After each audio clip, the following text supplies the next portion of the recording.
Oh, you said the crowd. Yeah, well, that's gonna be a long time. Yeah. I said, oh, wait that long. There'll be things, a couple more things for us Monday.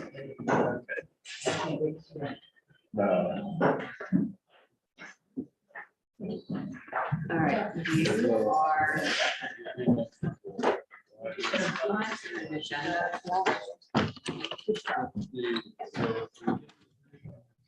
Yeah, good news.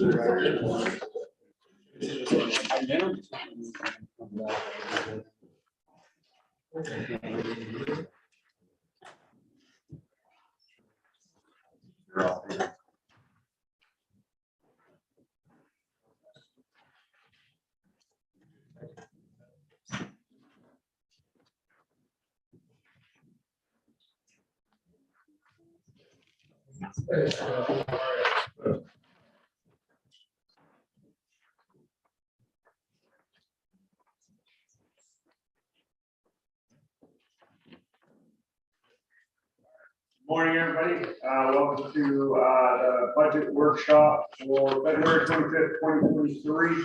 It's for a nonprofit presentation and capital expenditures. All right, and I'll hand this over to Clark, which is our. Thank you, Bo. Welcome, everybody. If you don't mind, I'm going to just quickly describe the order. We will go Shebig Island Library, Shebig Community Center, which is the building that we're sitting in right now. Then I will go to the Shebig Rec Center and Kids Place, then to the Commons, and then I will finish up the list that we have, which includes Allen Council visiting nursing hospice, GA Medical, which is not, that sound reasonable to everyone? The rec center has the chili chowder challenge today, so if we can be a little earlier on the agenda, that would help. Would the library mind if I went with the rec center first? No. Would that be acceptable? Thank you. Okay, we'll start with the Shebig Island Rec Center. Last year, the Shebig Island Rec Center was funded at $59,500. The request this year is for a request for $10,000 more. Is that accurate? Steve? An additional 10, yes. Thank you. Do you mind if I hand it over to you?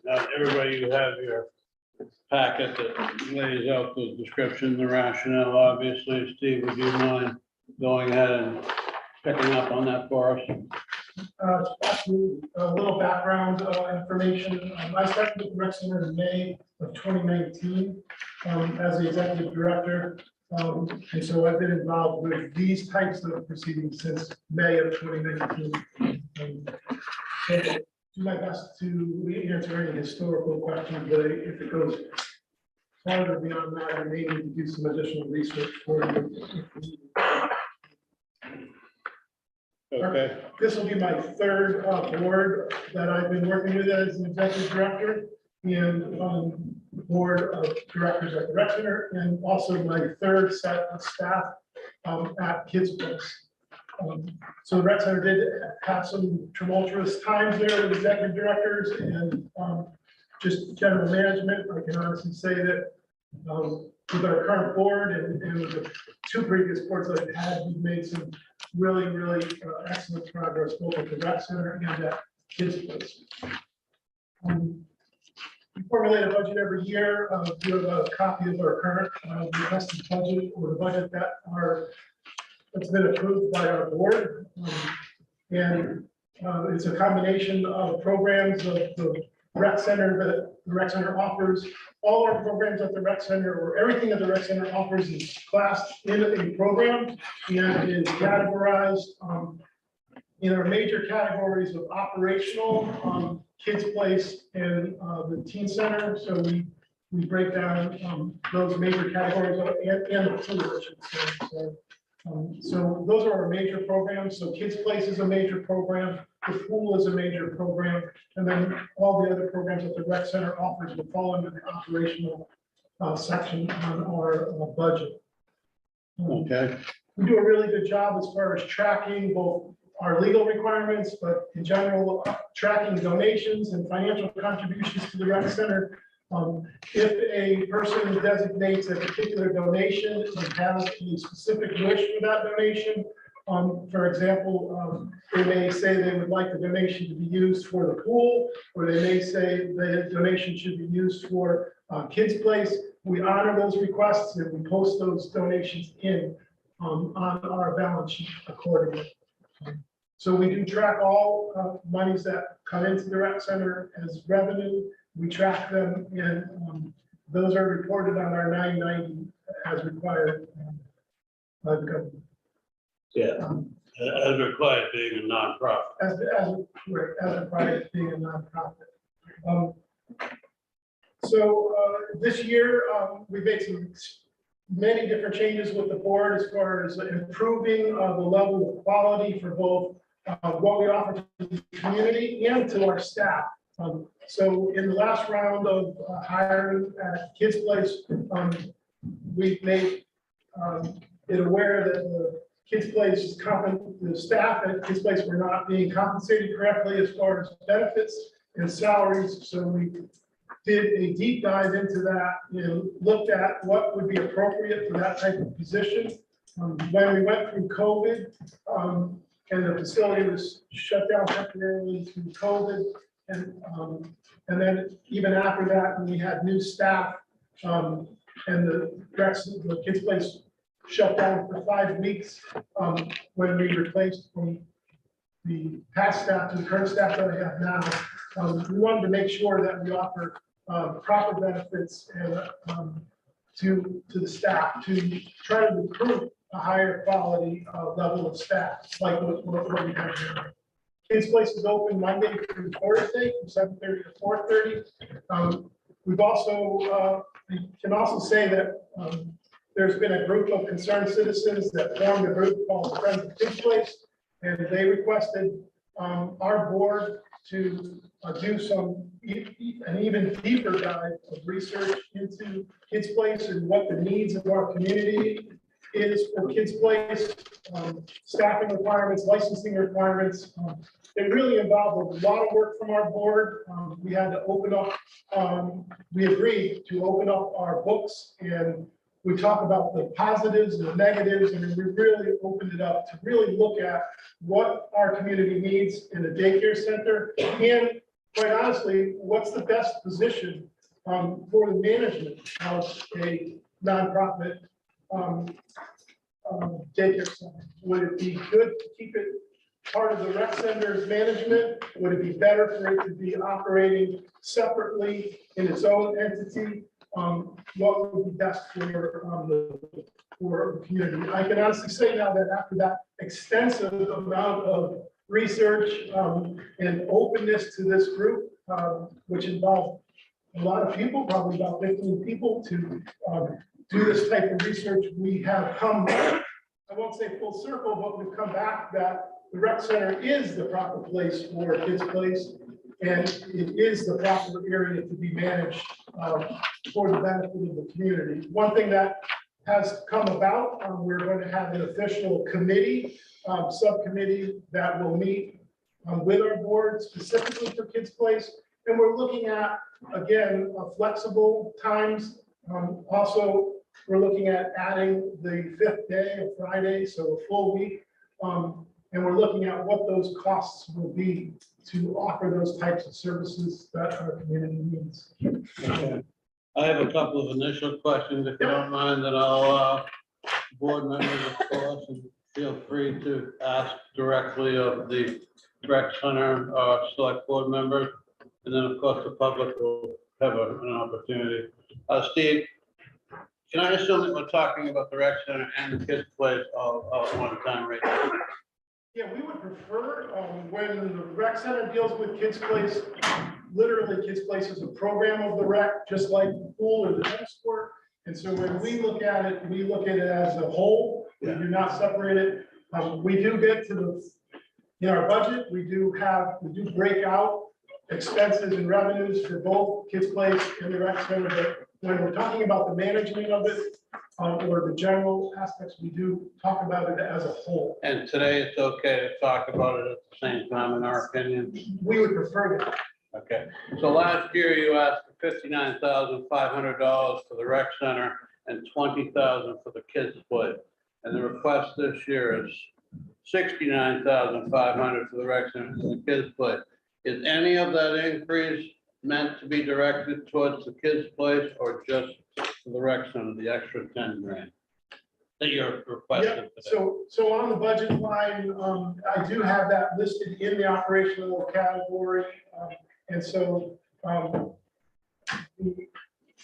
simply answer your question, the additional $10,000 would be to assist the rec center and not to assist kids' place. Okay, and is that request based on just a sheer need in the rec center's view for increased costs of operating the facility? Yes, And I will probably have more questions about the endowment fund, but if you, how is the endowment fund doing besides the fact that the stock market hasn't? Right. The endowment fund healthy?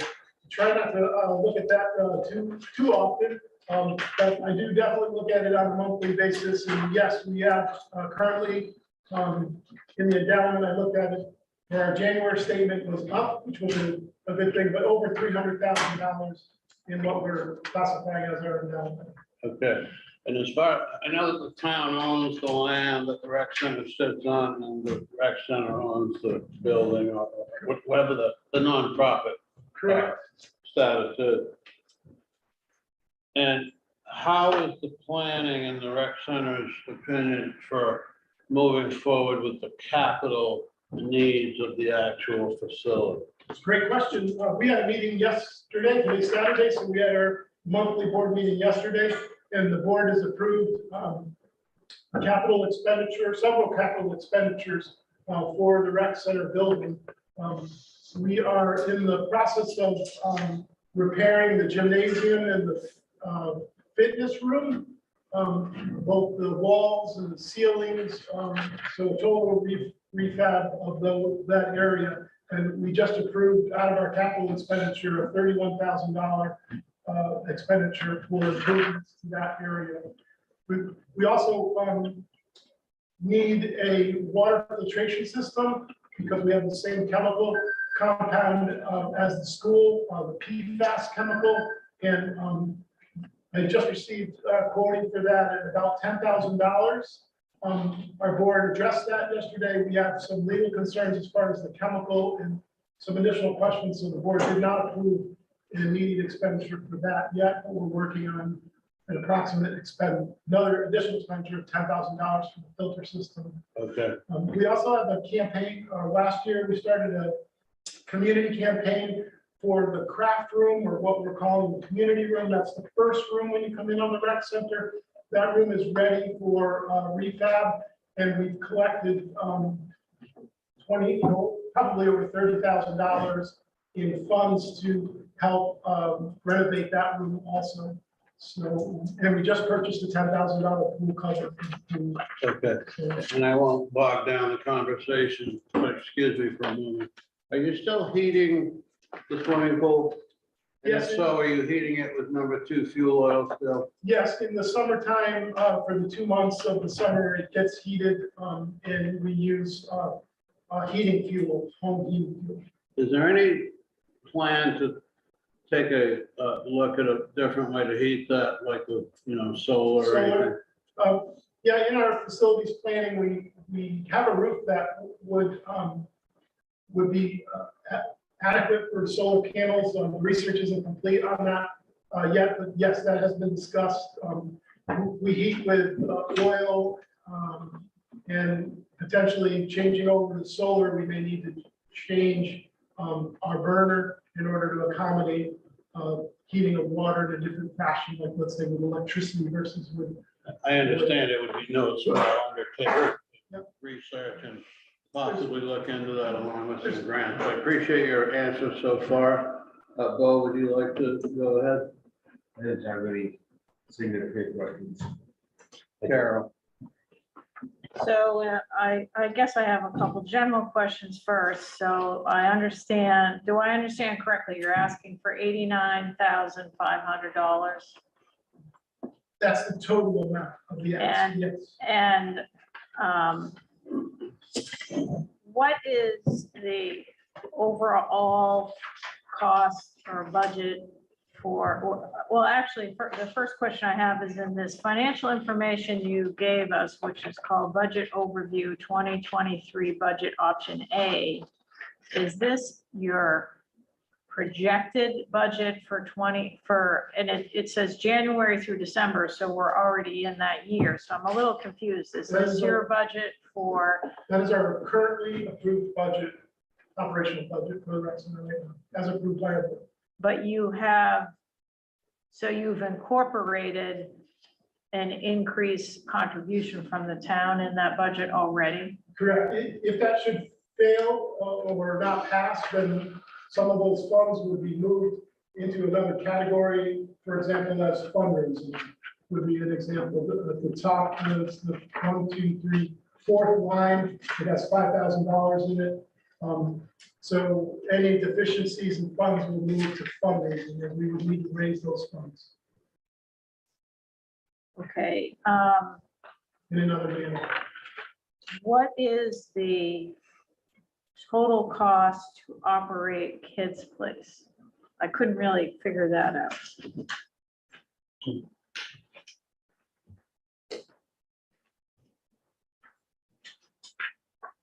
So, one second. So Kids Place has a column on the left. So we're posting it on this particular budget of gross profits of 125,000. And then our first expense line is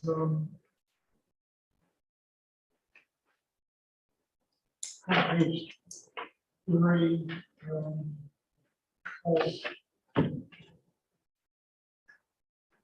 Just to clarify, when you asked what it was a cost to run, are you asking for total expenses or are you talking about net income? I guess I'm not clear when I look through the Kids Place column on here. I see a lot of expenses that are more general expenses, like building repairs, cleaning service. So I don't know if those are, so for example, total repairs and maintenance are 13,000 for Kids Place. And Correct. so that's to the Kids Place building specifically? Yes, yes. So we break down the electricity and estimated like cleaning services. And it costs more to clean Kids Place than it does the rec center. So cleaning services listed there, $10,000. And so we break it down. For the telephone, heating fuel is propane. So Kids Place is heated with propane fuel. So the total expenditures on the Kids Place side there is $135,000. And 93,715 are payroll expenses of Correct. those costs? Correct. Yeah. So the total cost that you have to operate the Kids Place is 135,815. Is that correct? 135. What was the other number that you said? I think it's 815, if I read that correctly. We do have it on the bottom. What makes this report a little confusing is on the bottom, we have some other revenue and potential other expenditures. So, And of that 135, 93,715 is payroll. correct. And what is, what is the tuition? Where does the tuition that, or, Towards the top, it will fall under revenue, and that will, it's on the first page, it's $54,000 estimated Kids Place revenue. And that line of Kids Place revenue at 54,000 is the estimated revenue that we would receive from parents or the state of Maine that are paying on behalf of parents. Historically, it's about between 30 to 40%. The parent contribution represents about 30 to 40% of our overall expenditures. So if you move to a 5-day week, have you reflected that increase in that? Not in number? this budget, but we have prepared additional examples of, it all depends on staffing and depends on staffing, if we would require an additional week. So in this $54,000 number, you're not reflecting a 5-day week. This current budget reflects a Monday through Thursday model. Do you have a budget that reflects the 5-day model? We just have some reporting that we've done, but we've never presented a budget to our board with that model at this point in time, because it just recently was done. Like, Just at the meeting we're yesterday. talking about 2 weeks ago. We're doing an intensive analysis around how we want to restructure the kids' place to meet the needs of the community better. And we're going to put together a financial model that projects out in the future what all that'll look like, and that can be prepared and delivered if that would be helpful. I'm just trying to understand the information that's been provided and what it Yep, represents. it's a Monday through Thursday program. Okay. 7:30 to 4:30. Okay, and then overall, your payroll expenses, so what's overall your payroll expenses for the rec center are 215,625? That's budgeted, correct. And what is the overall budget, including kids' place, the operating and the pool and the teen center? What's the total budget for the rec center? Because if it's a- That'd be on the right column of this report, so all the way to the right of the total. So that'd be the total, so kids' place, operating, pool, teen center, all the way to the right. Those numbers are all added in this report. So our estimated revenue is 293,000, and our estimated expenses, again, for the other categories, but total expenditures of 372,000. so you're projecting an operating deficit of almost 80,000? Well, we have, if you look on page 3 of the report, it does add in, so that 372,000, we add back in the appropriations from the town at 109 in this report. So this report would give us, if this budget were to, if we were to hold on to this budget throughout the whole year, this budget estimates us to be in the black at $3,625 as an organization. But that was one of the things I'm confused about. So what is, I see total town appropriations of 97,500. There's a school in it, as far as our configuration, there is a school line in there, $8,000 that the school pays for, $8,000 for the gymnasium, the use of the gym or the use of the building. So you're not including that in the 89,500. Correct, that's So not. the in town- total- That's not part of our town ask, that's a separate issue. Well, it is part of the town ask. It's not part. So Of the this total, particular- so the total amount you're requesting from the taxpayers is 97,500, is that right? That is correct, that is with the, it's the 89,500 plus the 8,000 that we get from the school. Those two numbers is the total ask from the town. Again, the 8 is a separate school budget issue, but But it's the same taxpayer. same taxpayer, separate process. Okay. I guess that's, and do you have a 2022 990 that you filed? We have the 2021 is complete, 2022 is being worked on by the CPA. Okay, those are my questions right now. Jen, go ahead. Can you just speak a little bit about what kids programs, school age kids that have been going on? Yeah, excellent question. Right now, we have services that the community center offers right now. We are working both with the rec center, kids place, and the school. We work really well with the school and the school age children. We do offer after-school programs twice a week. So we partnered with the school. The school uses their budget to pay for 2 staff members on the school side that operates 2 days a week. And then the rec center has agreed to offer 2 days a week of after-school programming also at the expense to the rec center. We do not charge community members for this service. So on Tuesdays and Thursdays is the days responsibilities for the rec center. We operate a after-school program from 3 to 4:30 on Tuesdays and Thursdays. That has been a joint effort between staff members of the rec center and volunteers of the community. We do craft projects, cooking projects, gymnasium projects like basketball, music and reading. And just generally make it fun for the children as far as the after-school program.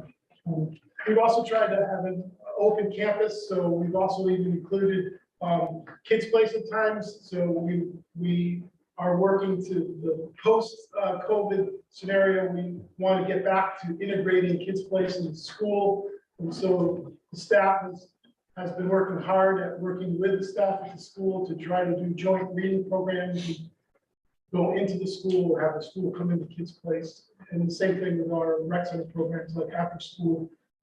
Oftentimes, 1 or 2 children from kids' place will come over and join us during the after-school program at the rec center.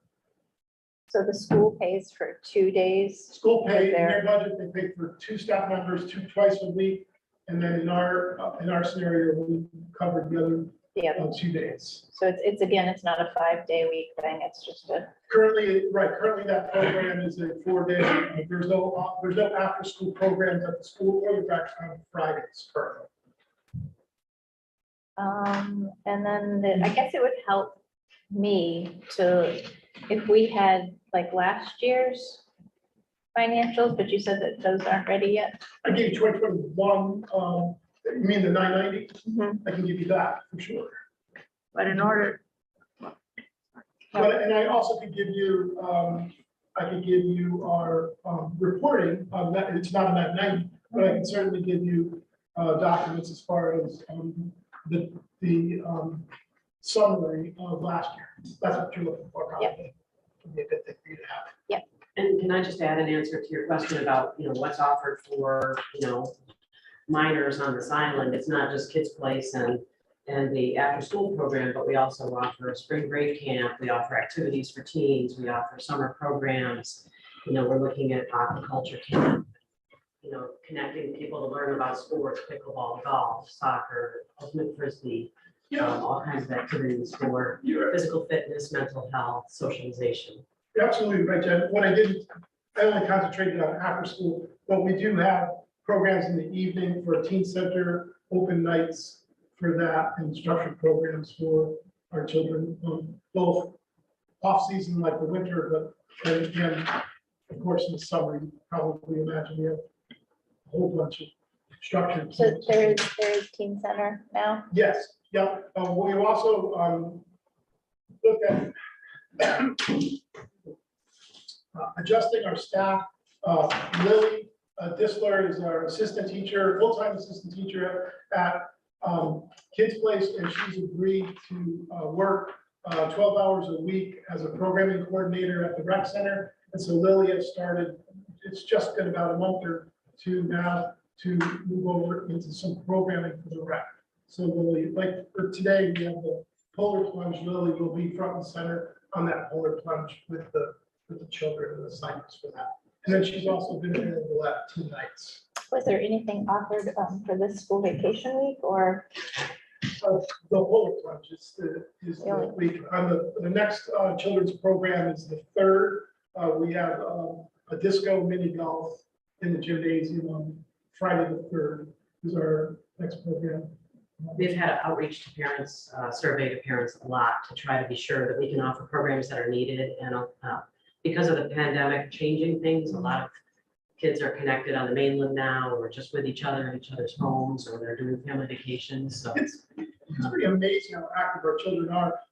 But again, going off of what Jen has said, we have a core group of emails like our middle schoolers or high schoolers. And what we've done to try to remove some of the scuttlebutt is we have a set email list, which is actually an open email list that the parents have agreed to be part of. And I email out notices on behalf of the rec, and people can respond back as a group email, so we have that now. So all our programming now is front and center, and people don't, we send out an email to these parents, the parents' families, and anyone else that's interested in having that email.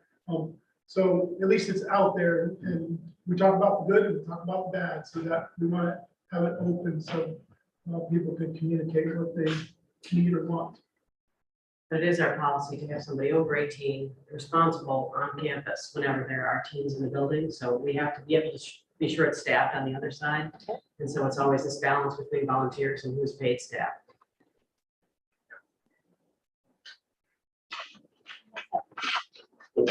Sticking with Teen Center, and I know back in the old days, it was a challenge. It's always been a challenge to find staff, how much to pay staff, volunteers versus staff, that kind of thing. Is Teen Center open on a regular basis at night now? It's ranged from 5 days a week to no days a week. Yeah, so during the week, I'm there during, obviously I'm there during the day hours, right? So during the week, whenever I'm in the building, of course, even if there isn't an official moderator, if I'm in the building and teams want to play basketball or use a gym if they're available, that is always acceptable. But as far as nighttime use, we have scheduled events for that, for team night on Friday night or something like that. It would be a scheduled event, and we have regular scheduled events. Which are what, how frequent, what nights? Is it every Friday or is it? It's not necessarily every Friday. We've been trying to find the groove of what, because sometimes we'd overdo it where we offer an event and then no one shows up. So we're trying to find that groove. What we've kind of, our last iteration is to have a once a month, definite once a month scheduled event, and then try to pepper in with additional things, but definitely have a moderator scheduled at least once a month in that team room. Summer's a little different. We actually have a pre-team night on Thursdays and a team night. So in season in the summer, we have staff people that operate that on Thursdays and Fridays every week. It's a little different off season. I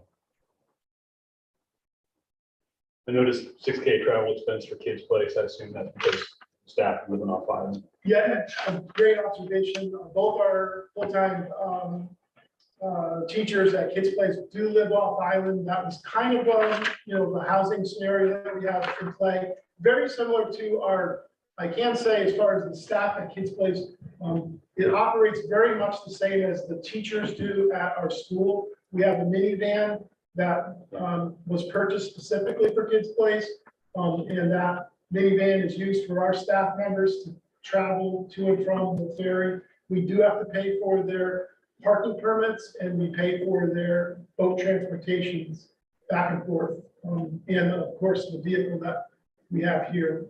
So added expenses abound as far as in the operational expenses of Kids Place. So the 6,000 is boat tickets, parking plus something for the vehicle. Yes.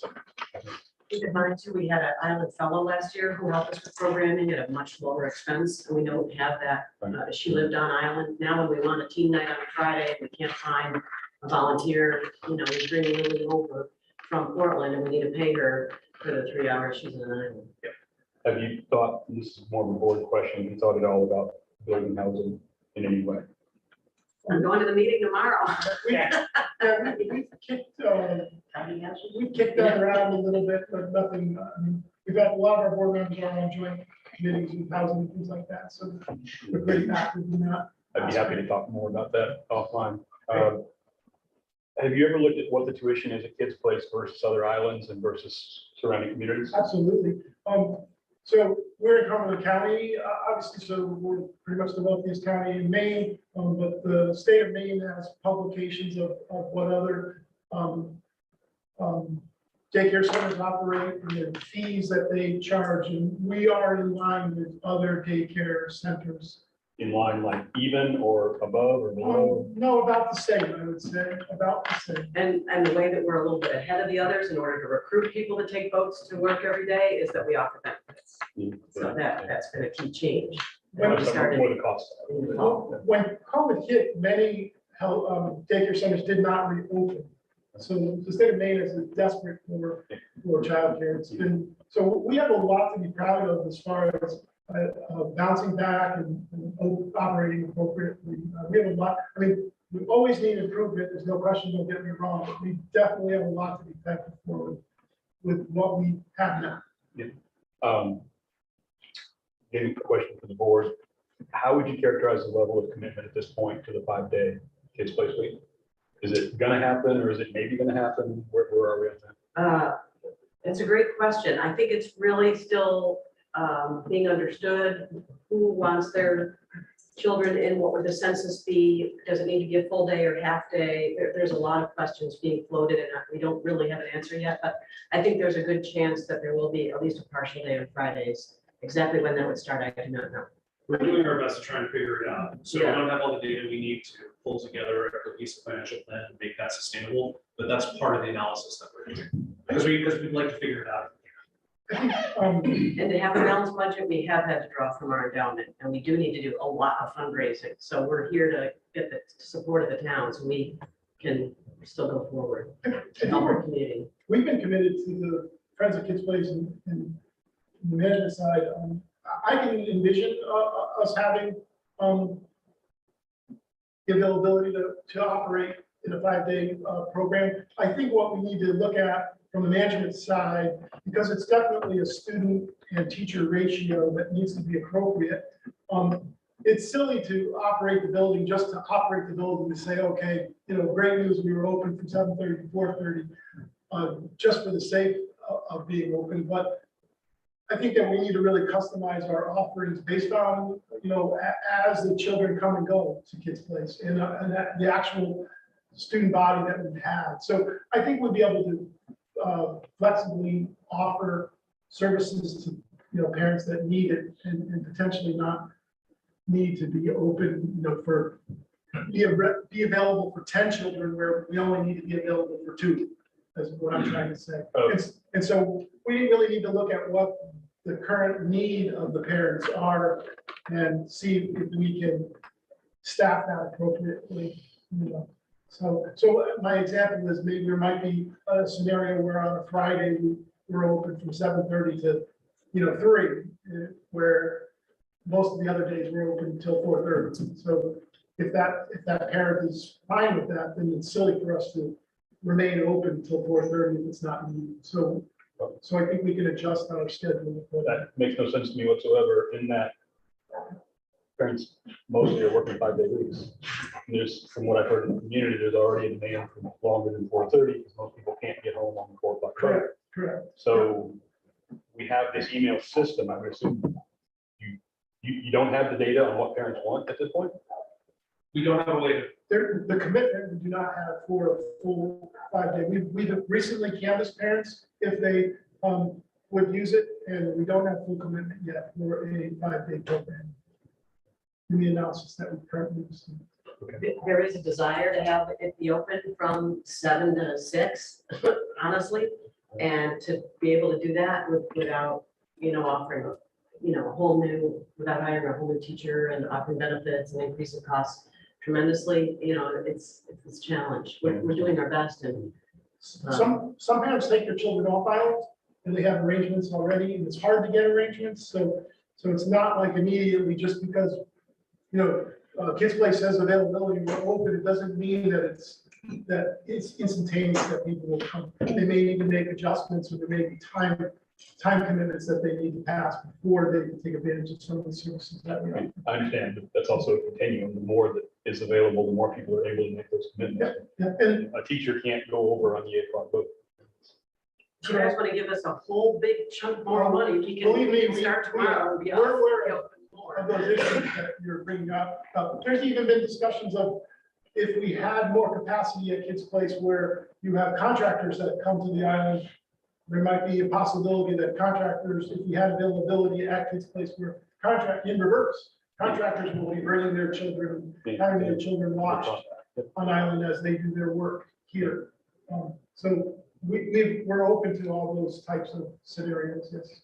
And not just watch, we have early education program now. This is not just babysitting. This is, main road to quality for our preschool students.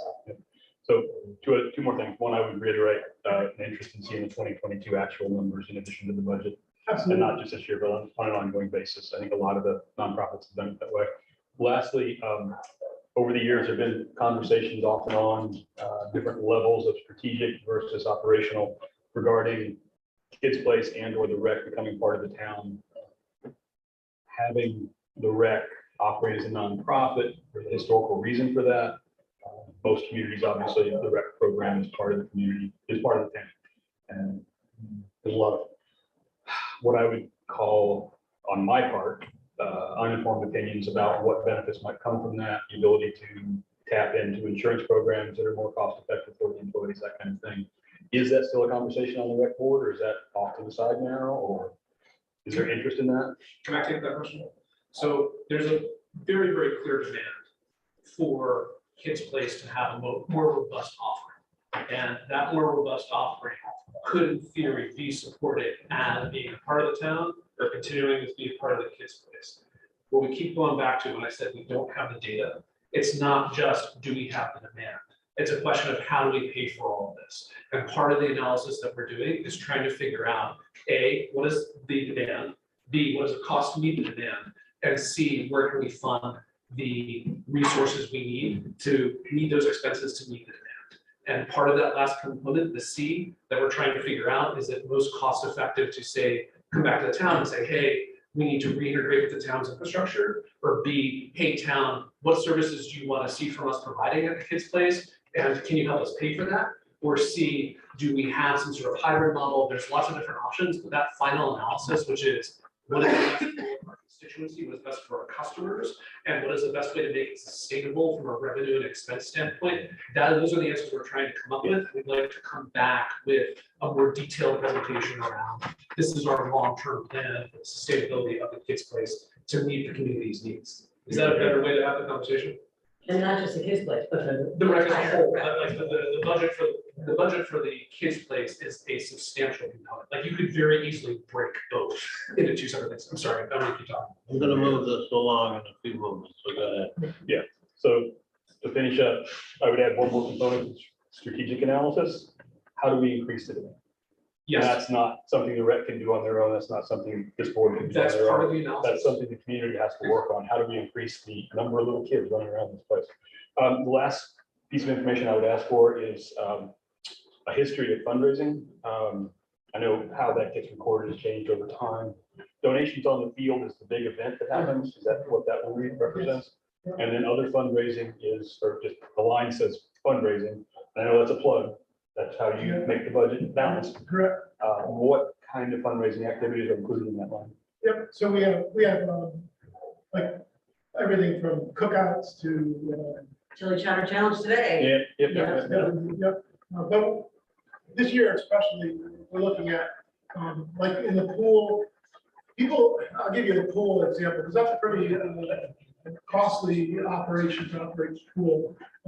But we have a lot of supporters of the pool, so those folks there, you want to take your core supporters of the pool, and we will have a dinner for them, a fundraising dinner for the pool, and that will help fund some of our monies that would go to the pool. We did that last year, and so we've been focusing in on the areas that people are interested in, and then specifically doing some initial fundraising for those groups of people.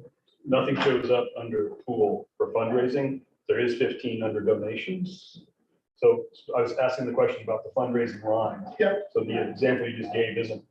As a pool, but on the rec center side, we do those types of events similar to that. We'll do dinners and things like that. All right, thank you. You got something, but, Carol?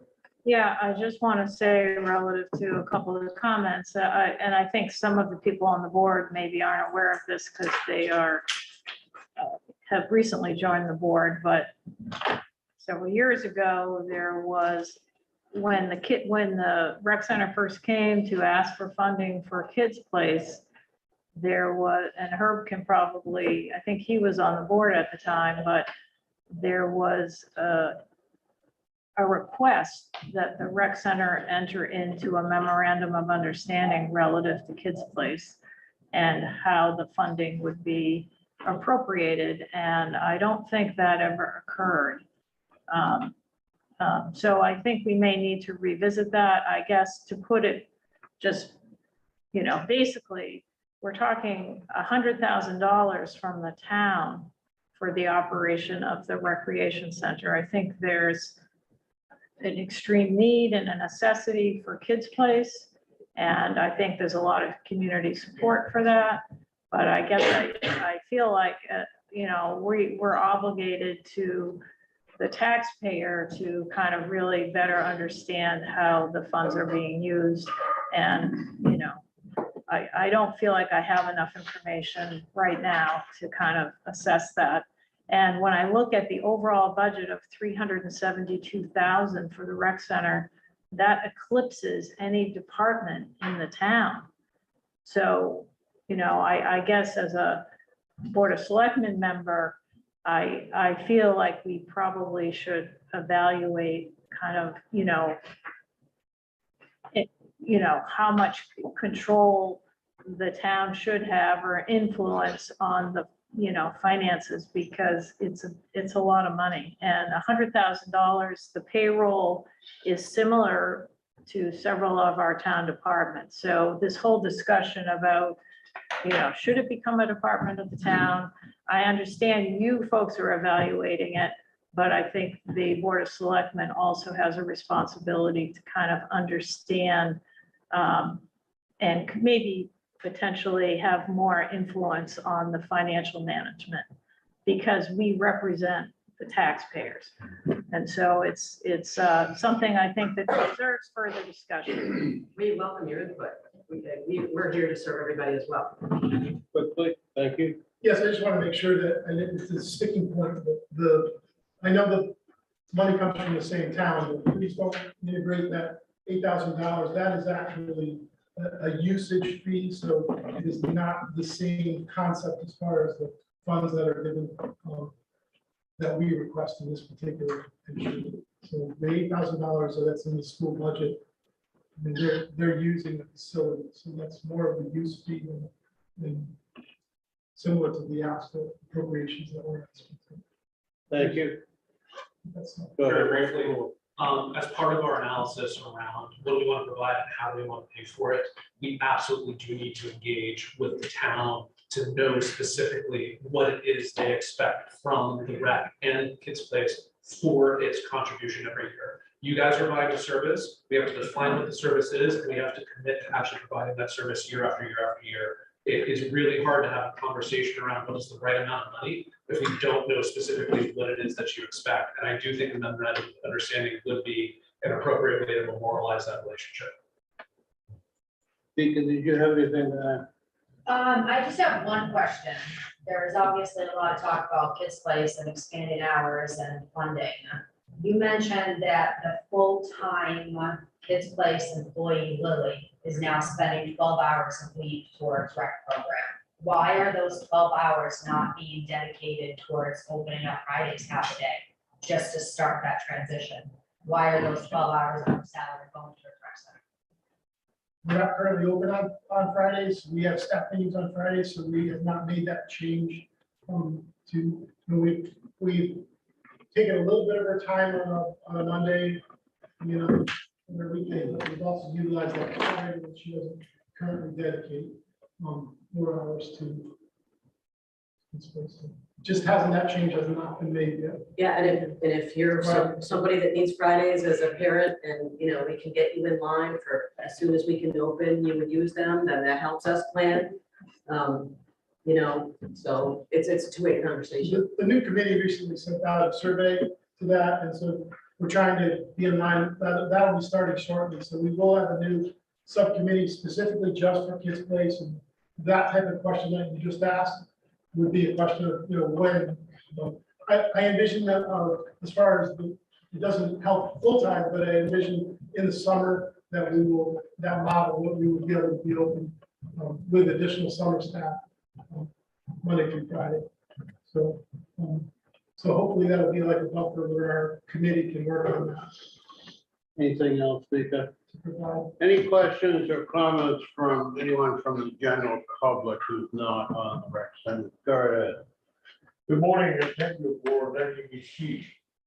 I'm Suhail Bisharaf, and I'm a member of the Shibik community. I'm one of the founders of the Rec Center and served on the board at the past. I do not need to emphasize more how vital this Rec Center is to the Shibik community. More adults and children go through the doors than anywhere else on Shibik Island. It is for everyone, and I mean everyone, summer and winter, all year round. I'm here to plead with you to increase the funds we allocate to the Rec Center beyond their request. Thank you. Thank you. Anybody else? Thank you for your presentation and your discussion.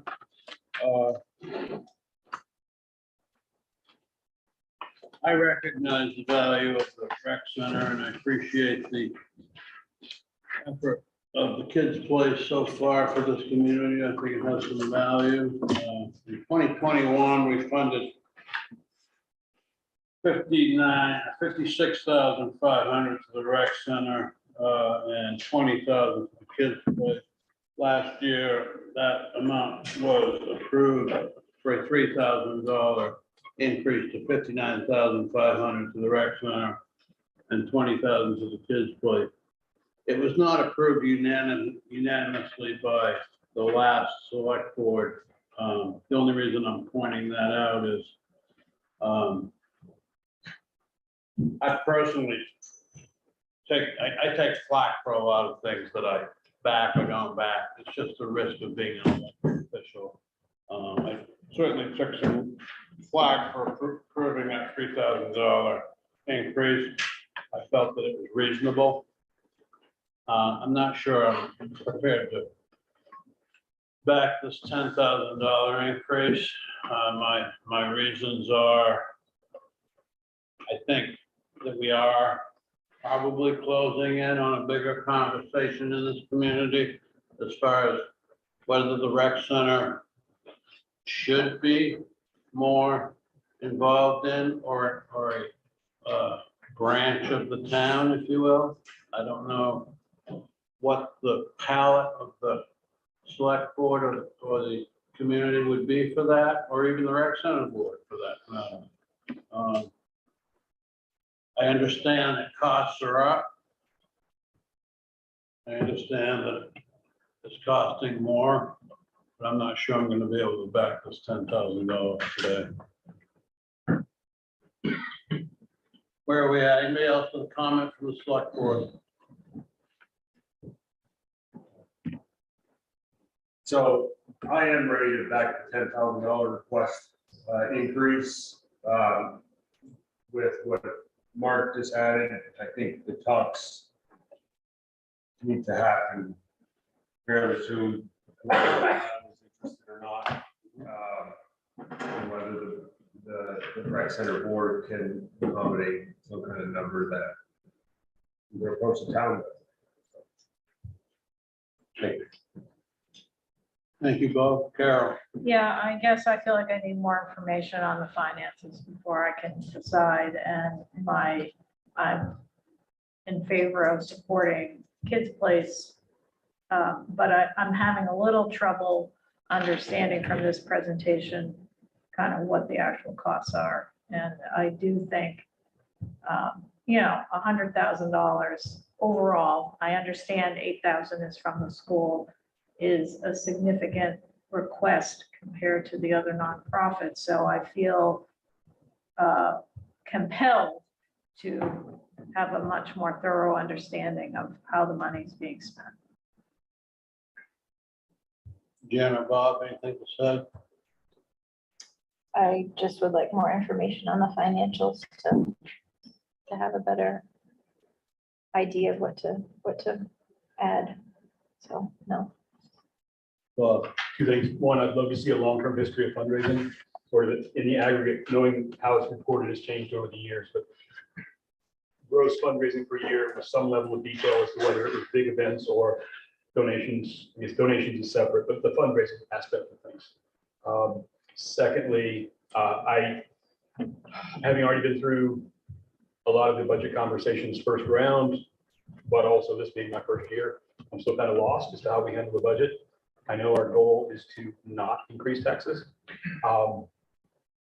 The one observation in going through the budget over and over again, I would offer is that that extra $10,000 would be more than offset if the pool broke even.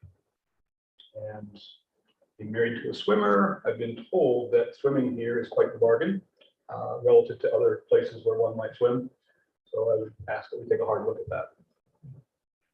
The pool losing 10,821. That's a permanent statement. Any other questions or comments from anyone at this point? Yes, sir. I'd be happy to share the additional information with the committee or board. And then is there, just from a structural standpoint, I'm also happy to do a more involved explanation. I'm just not sure the appropriate process. I would want to definitely make sure that Carol and Jen and Rob and people I can certainly forward information to Vika, but also I can make myself available if it is appropriate to specifically dive in or explain certain categories, just to make sure you're getting the information that you need to make a decision. So I would suggest / encourage that you follow through on that. And then maybe at some point the board will entertain, or the chairman will entertain letting you speak separately at another meeting before town meeting. Okay. Yep. Go ahead.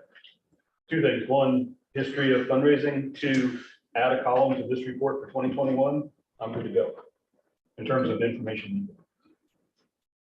Yes, sir. Just to address the, sorry, Steve, do you go? The only thing, not as an executive director, but as a community member, I would be concerned, not 100% sure as far as the merging of the rec center as a municipality rec center.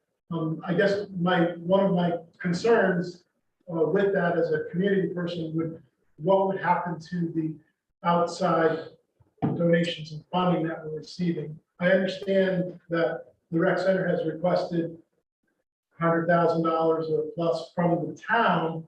But I wonder, so if it's a nonprofit organization and it's getting $100,000 from the town, that means it's getting $200,000 elsewhere or $250,000 elsewhere.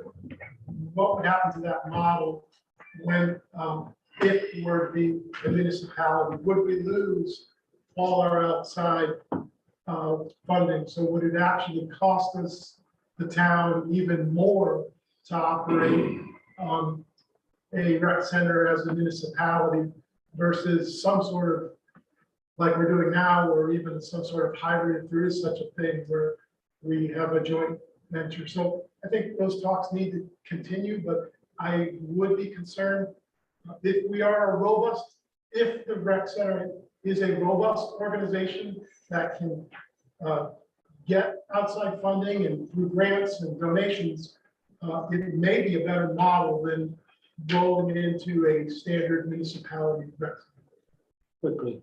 Yeah, respectfully, that's most rec centers, athletic organizations, public school, football teams have things that range from program committees that are 501c3 to booster clubs that are 501c3. That was dug into in detail in the past as to how that model could be developed. So definitely the conversation needs to continue, because that the goal would be that it becomes more cost effective, not less cost effective, through a combination of civic and nonprofit roles, or what we now know as strictly a nonprofit. Yes, sir. Just to dovetail off of what Steve just previously said, and to answer some of the questions the board just had vis-a-vis how are we going to understand how the rec center moves forward. There's two things happening that I'd like to make you all aware of that your input is really, really critical on. One is we are in the middle of a strategic review to figure out what services we're going to provide and how we're going to provide them for the next 5 years. Once we get that nailed down, and that process is going to start to kick off soon as we run towards June, we're planning to get that nailed down by June. We're also going to kick off our capital campaign. As you know, there's a lot of capital expenses with the rec center, and we need to be able to go to the community and say, look, we are going to raise money over the next 5 years to support this mission. Please be supportive of the capital campaign.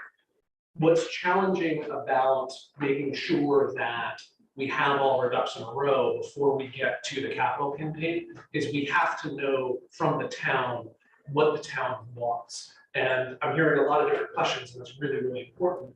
But is there a way to formalize or to have some sort of offline meeting so that we can come to you with what it is that we're actually working on outside the concept, confines of being timed out here, but also have a more productive conversation around, hey, we're giving you X amount of money every year. This is what we want to see in return. How do we effectuate that relationship and have that conversation on a more formal basis? So that as we go through our strategic planning process, all that information is brought on board and acted on appropriately, so that when we go to the capital campaign, we know exactly what we're asking for. And I'm not sure how specifically a memorandum of understanding could address that, but I probably could be specific enough, hopefully. So I don't want the rec center and the board to go away from this meeting thinking that this body is unaware of the benefits of the rec center and the kids' play. And I'm only speaking for myself at the moment, not for the rest of you. I'm very aware of the value that happens up at the rec center, and I'm aware of the value of trying to see if we can keep younger people on this island, which would be mostly related, I think, to the activities of the kids' play. But we do sit in a seat of fiscal responsibility. We can't always say yes to everything, and we're not trying to be the bad people, but we have to weigh the pros and cons and come to a decision. So I will take one more final comment if anybody has one. I'm sorry, I was unclear on the response to the question. So if we need to engage with you all to get that information in order to hammer out a memorandum of understanding, or just to have a conversation around this is what we're thinking about doing, what is the mechanism for effectuating that conversation? The best way to move forward with that conversation, Yes. in my opinion, I think that at least one or two board members have asked for more of a financial breakdown from the previous year. Is that what you asked for? I would start there. As far as the memorandum of understanding or lack thereof, I guess is probably the word. I do remember that. I'm sorry that we didn't help you follow through with that. Sometimes with changeover up here and with new leadership from the town office, it's hard to keep track of everything. I'm just saying that's just how it probably went down. So that's probably the director talking to the town administrator, talking to the chair to get it into the public discussion, and then probably maybe use a small subcommittee to work on it. That's what I would suggest. To answer your question, Does, can we set a due date for completion of the memorandum of understanding? Because we have some very critical deliverables on our side that we need that in order to integrate those. This is not the time to do that. We're in a budget. sure we can right away. This time of year right now, we're working on budget. So. I'm just talking about like, can we get it done by June 30th? I can't promise you anything. Sorry.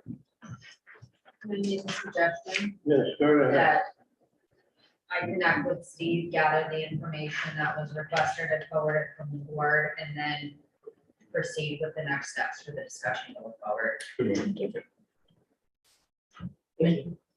Thank you all for your presentation, your time, and your information. Yep, good Thank you stuff. for the understanding of moving and stuff. Well, Yes. Thank you very much. Okay, we're going to move to the Shebig Island Library, if we could, please. You all have your information in your packet, select board members from the Shebig Island Library. Yep. Big Island Library continues to hold steady at their request for $25,000. We appreciate that very much. And Lynn, would you like to go ahead and? Actually, Corey? Sorry. Okay. Thank you, Corey. Hello, everybody. I'm Cory. And this is my first time here before you on behalf of the library. I'm very excited to be with the library. And I have been the director since this past June.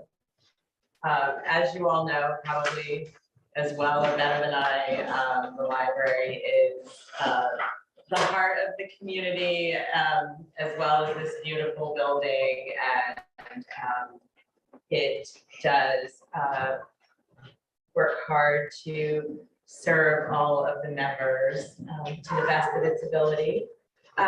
This past year, we were able to reopen the library and start to get back into some of the wonderful programming and experiences that you're all familiar with. We were able to open 6 days a week, and we did set up our hours in the way that we were able to continue with the same great hours after the summer months ended and we moved into the fall and winter. So we're very excited and proud of that. Some of the things that we kept and continued after being closed was our curbside delivery and also bringing books and programming out into the community.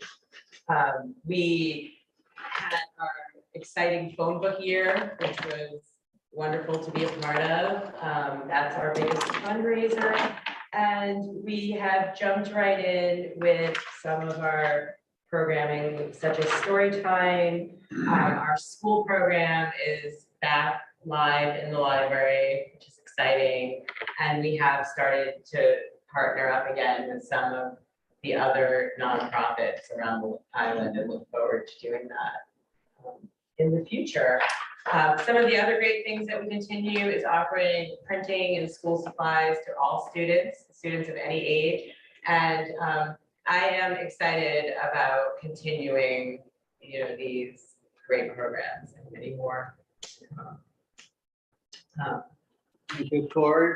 I'll open it up in a moment. I don't have any burning questions for the library, but I think my wife still participates some, so she pretty much tells me how I'm supposed to be thinking about the library.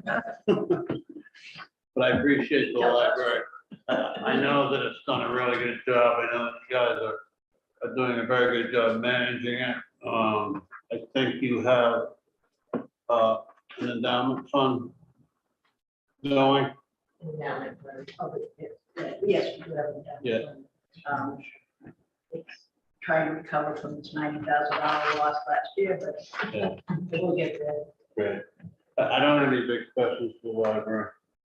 I don't have any big questions. I just wanted to comment on the first page that you have. You have a circulation statistics.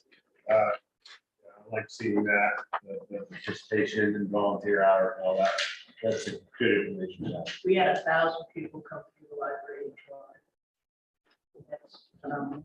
It was wonderful. I'm fortunate to have, a lot of year-round support as well, with our patrons and our community. Other select board members? Carol? So I just wanted to echo what Bo said. I think the presentation of your financial situation, I very much appreciate, particularly the, statistics about the community benefit, but also the information you provided about your assets and the Friends of the Library Fund, which, I appreciate that you're very forthright about where things stand. And also, I think the operational aspect is very reasonable in terms of your overall expense, given the size of the community and the services you provide. So I support your request for 25,000. Jen or Bob? Just a quick question. I do appreciate all the level of detail. That is really helpful. So there's one full-time librarian, or is there support staff that's paid underneath that? Do you We have? have an assistant librarian. Yeah. That works pretty full time. Mhm. But we have to, Well, for us, it's an average of about 20 hours Yes. a week. and both are brand new, so. And then, of course, volunteers. In the summertime, we have a young volunteers, which is a great program. The majority of our volunteers at this time are children, Mhm. but we welcome them and encourage them. And we're hoping that we'll have, again, a lot of our adult volunteers will return to the library. And we can utilize their gifts and talents for the library. Do you have any plans to do, I remember when, like, you did the Harry Potter thing and Yes. all those are incredible and a lot of work. And do you have any plans to do any more of those community? I mean, programs? definitely, yes. I mean, as far as an event to, and to that standard would be, a little bit out as far as on our calendar, but definitely. The community activities that the library, was responsible for is to me, really what it's all about. And I know the board agrees, so. Just echo what everybody said, Yes. hugely appreciative of the level of detail and the benefits I analysis can up front. thank Lynn for Yeah, that. that's. But my question for Lynn is, how concerned are you about the net income of minus $85,000? Is that, I haven't seen this budget before. Is that a normal situation for the library? How Or much did you say? it says net income January through December 20, Oh, I thought it was negative $85,000. on the down. I'm just looking at the document called profit and loss, January through December. Oh, yeah, it's not true. Oh, well, the profit. and That loss includes the endowment. endowment. Yeah. So, yeah. the That's how I endowment, So that's how much the endowment pulled down. No, well, Includes how much endowment. actually, there was no loss in the operating funds. That was a form this year, and that's always a year that we have a plus on that side. The bulk of that, actually, I think it's $9,000. The bulk of that is the endowment and what it lost in the second. Oh, that includes, okay, gotcha. Right. Oh, Thank yeah, we heard. I'd like to amend, yes. Sorry about that. Anything else from the select board? Speaker, did you have any questions or comments? No, just from a parental perspective, it's been nice to have the programs for the kids. So, Yes, we are definitely looking forward to expanding the programming to reach all. Anything from the general public? Go ahead. Well, sort of as still wearing my hall hat, we did the library and the hall did the joint holiday party, which is definitely enjoyed. And we're hoping to do that again this coming year and as well as the Halloween party. So we're just trying to bring more people into the building. Okay, Yeah, the library is very eager to work with, all of the community to bring services. and I'm assuming as a community / nonprofit type entity, you're struggling with offering any benefits to any position. Yeah, we have looked at the pay structure. And we, what I consider major adjustments to that. But yeah, it's a struggle to try to find some affordable healthcare. It's something that is in the realm of what. Okay.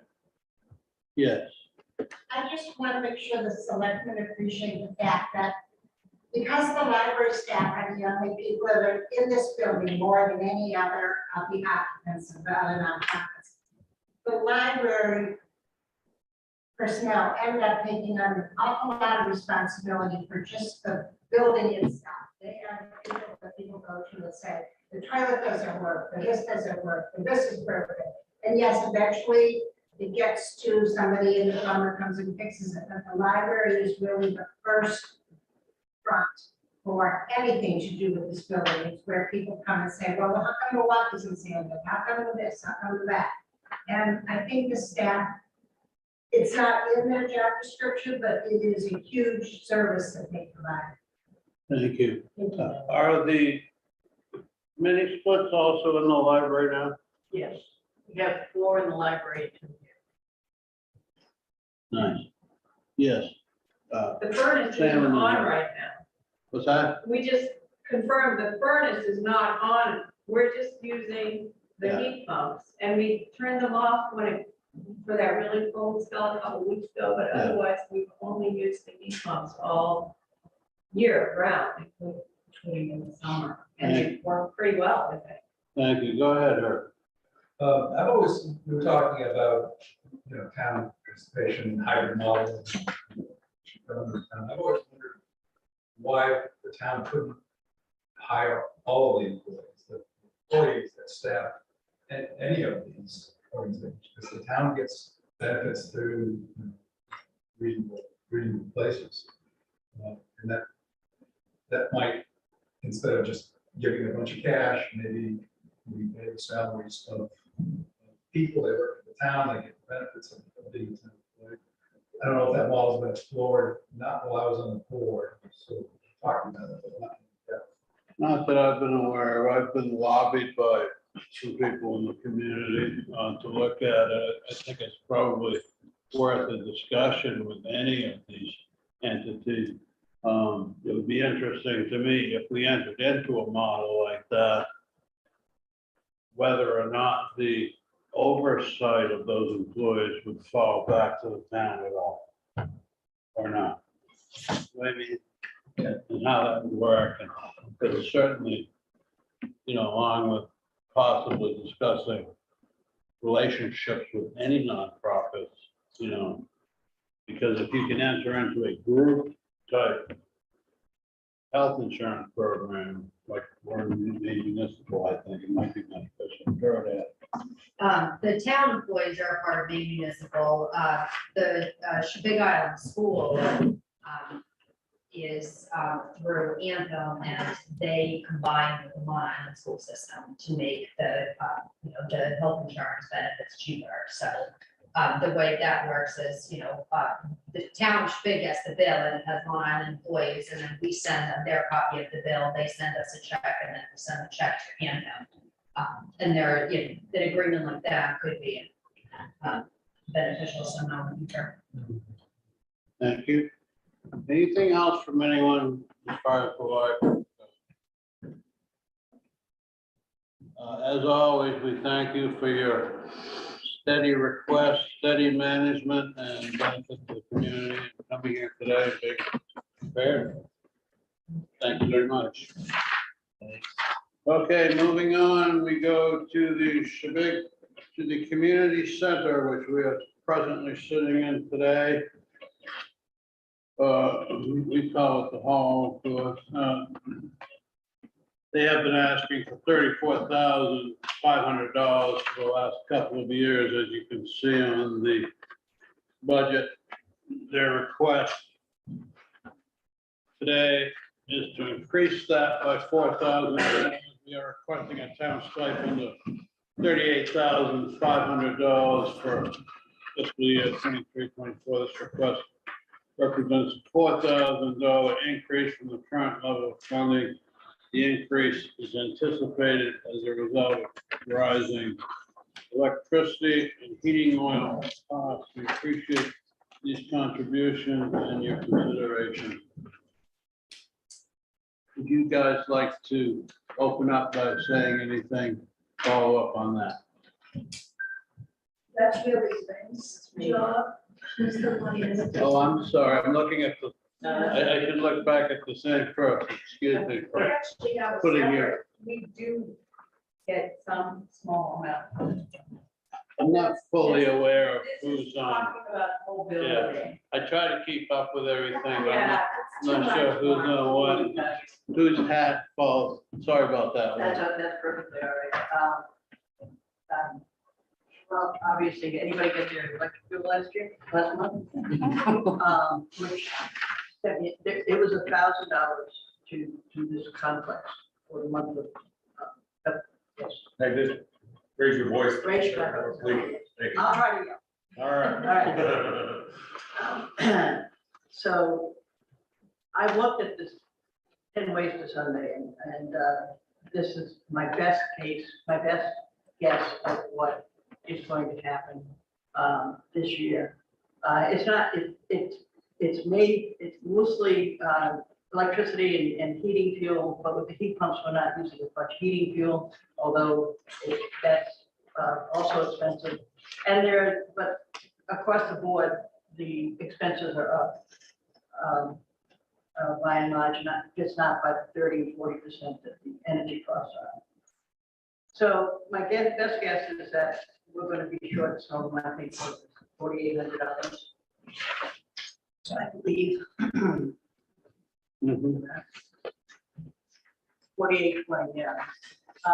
So we're asking, our last increase of the stipend for the community center was in 2018. We got an extra $3,000 from the previous year. So over the years, we've tried to hold the line and we've done pretty good, but I really think we're going to be short this year. More short than we don't typically fundraise because we are a partnership and there's 3 organizations involved in it. So basically we're asking for an extra $4,000. Select board members? I don't have any comments. That's good. Carol, Jen, or Paul? I just have one, I mean, I thought I heard through the grapevine you were looking at solar panels, is that right? Thank you. I wanted to bring that up. Yes, it is. We are putting a solar array on the roof of the complex, if you will, what I call it. It's not scheduled until the 4th quarter of this year. So I did not include it because there's a big difference between being September and being December. Yep. So I just ignored it.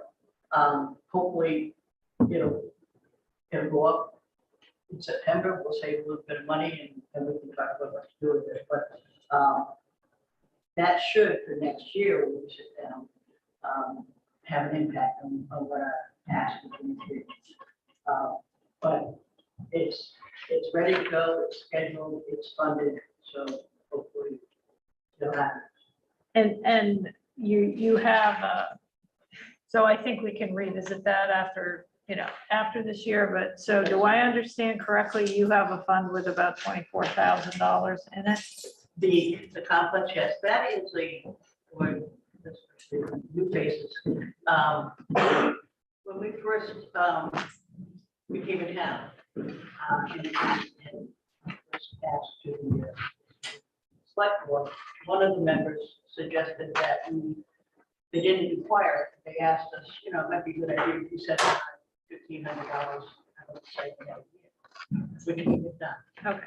And we have taken money from it upon occasion. We did the siding, I think we took 10,000 from that. We did siding. We also have a policy that we do have any money left over, which isn't often, that it goes into the practice complex. We did something, we did the handicap ramp, helping move it up, that's major. Furnace? Furnace, I think was already in, but we did not use it for the heat pumps. I don't think we did generate. But it's there, and for example, yes, we are putting the solar array up there, but that's something, there's some site work that needs to be done. That tree has to come down here in the corner, and because it's stopping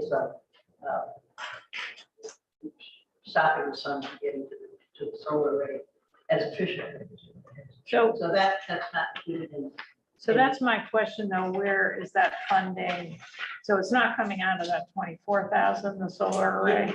No, that's solar array. Solar array is, we have, it's A donor. Okay, We do take, I'm sorry. no, you're going. right, so that was just my confusion, sort of the capital cost, where does that come from? So you're getting a donation for that, and I guess I wanna compliment the group for, you know, looking at energy efficiency improvements, because overall that should reduce your operating costs, so I support that. And paybacks.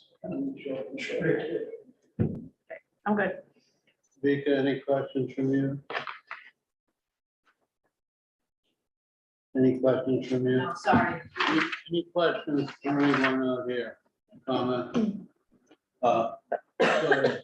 Do you want us to address the $5,000 that the town gives us to post? I think it's 4, isn't it? It's 4,000, it's rent, but we can. tell you I how much don't. money we have. I'm not sure if any of Okay. you guys need any explanation for that. It's basically cleaning up after us, isn't it? Preparing. Yeah, no, Mark really wants to request, Bo wants to request a semicircular table instead of this thing, but other than that. It's not a little plaque with your name. No. Yeah, well, as you know, we bought this owl thing recently because in one of you guys gave us the rent money, even though you weren't using the building, so we purchased this as a sort of thank you for keeping us funded. But Thank you. hope it works. As long as you keep your voices up, it should work pretty well. yeah, I don't have any questions on that, but thank you, Sam. I also don't have an issue or a problem with this increased request of $4,000 myself. Anybody else with anything to say? Is it safe to say that this is gonna go forward? Okay. Any last comments about the community center? Thank you very much. Thanks, much appreciated. And I thought it was a great move by this entire compound facility to put the vinyl siding instead of trying to hold paint on the whole building. It looks neat and clean, and we're kind of happy with the way the building's looking since we won that. Yeah, and the heat pumps were an excellent move, so maybe sometime I'll try to book my crazy band in here for some sort of They a also. little fun, if you will. Is that open these days for possibilities for some sort of musical event in here? A vehicle event? Music. We're always looking for Okay. events, just. Mark's putting pressure on the group to hire the band. Conflict of interest. Thank you very much, everybody. I'd like to move to the Island Commons Resource Center. Basically, we have been giving them a token amount of money of $1,500, if you will, to help them with, I believe, plowing and maintenance type activities. Is that accurate? Correct. Is that the same amount that's being requested this year? Yeah, we finally got some snow, you know? Well, Yeah, that's exactly. getting what some. we're asking for. anything else to add? No, we appreciate it. That's the venue that needs safe access with an emergency and thank you. Okay. We've got a good system. Appreciate it. You may or may not be interested to know that I've requested through the chairperson, Bo, that we discuss winter maintenance of nonprofit. A few years ago, when Marjorie was still our town administrator, we were told to cease plowing and sanding of nonprofit. And I just want to make sure that we're on a consistent basis, and if we need to revisit that and ask if it's even possible legal kosher to enter into any agreement with any entity not owned by the town, that we are consistent in that. So I just want to make sure everybody knows that's why it's the only reason I've requested it. I'm not trying to make things difficult for anybody that's getting a driveway sanded, but I think it's important for this town, any town, to be consistent and be on the correct side of entering into an agreement if it's possible. We understand that, and if the town could resume that service, it would be wonderful. As I noted in my letter to the board, the risk is to our emergency personnel if that site is not ready to go in ice and snow. And we're, as the town knows, we get a lot of calls down there, but if the system now works, and the stipend that you give us is adequate, and Yeah. we appreciate it. So I just wanted to be clear of why I made that request. So I don't have any problem with this request. Anybody have anything to ask or? Go ahead. I always, I'm a large supporter of the Island Commons. No, maybe not financially as much as I'd like, but I just want to say how much, when we're looking at who gets what, it's appreciated that, you only ask for this minuscule amount. And when I look at all the organizations on the island, the Commons comes up as one of those organizations.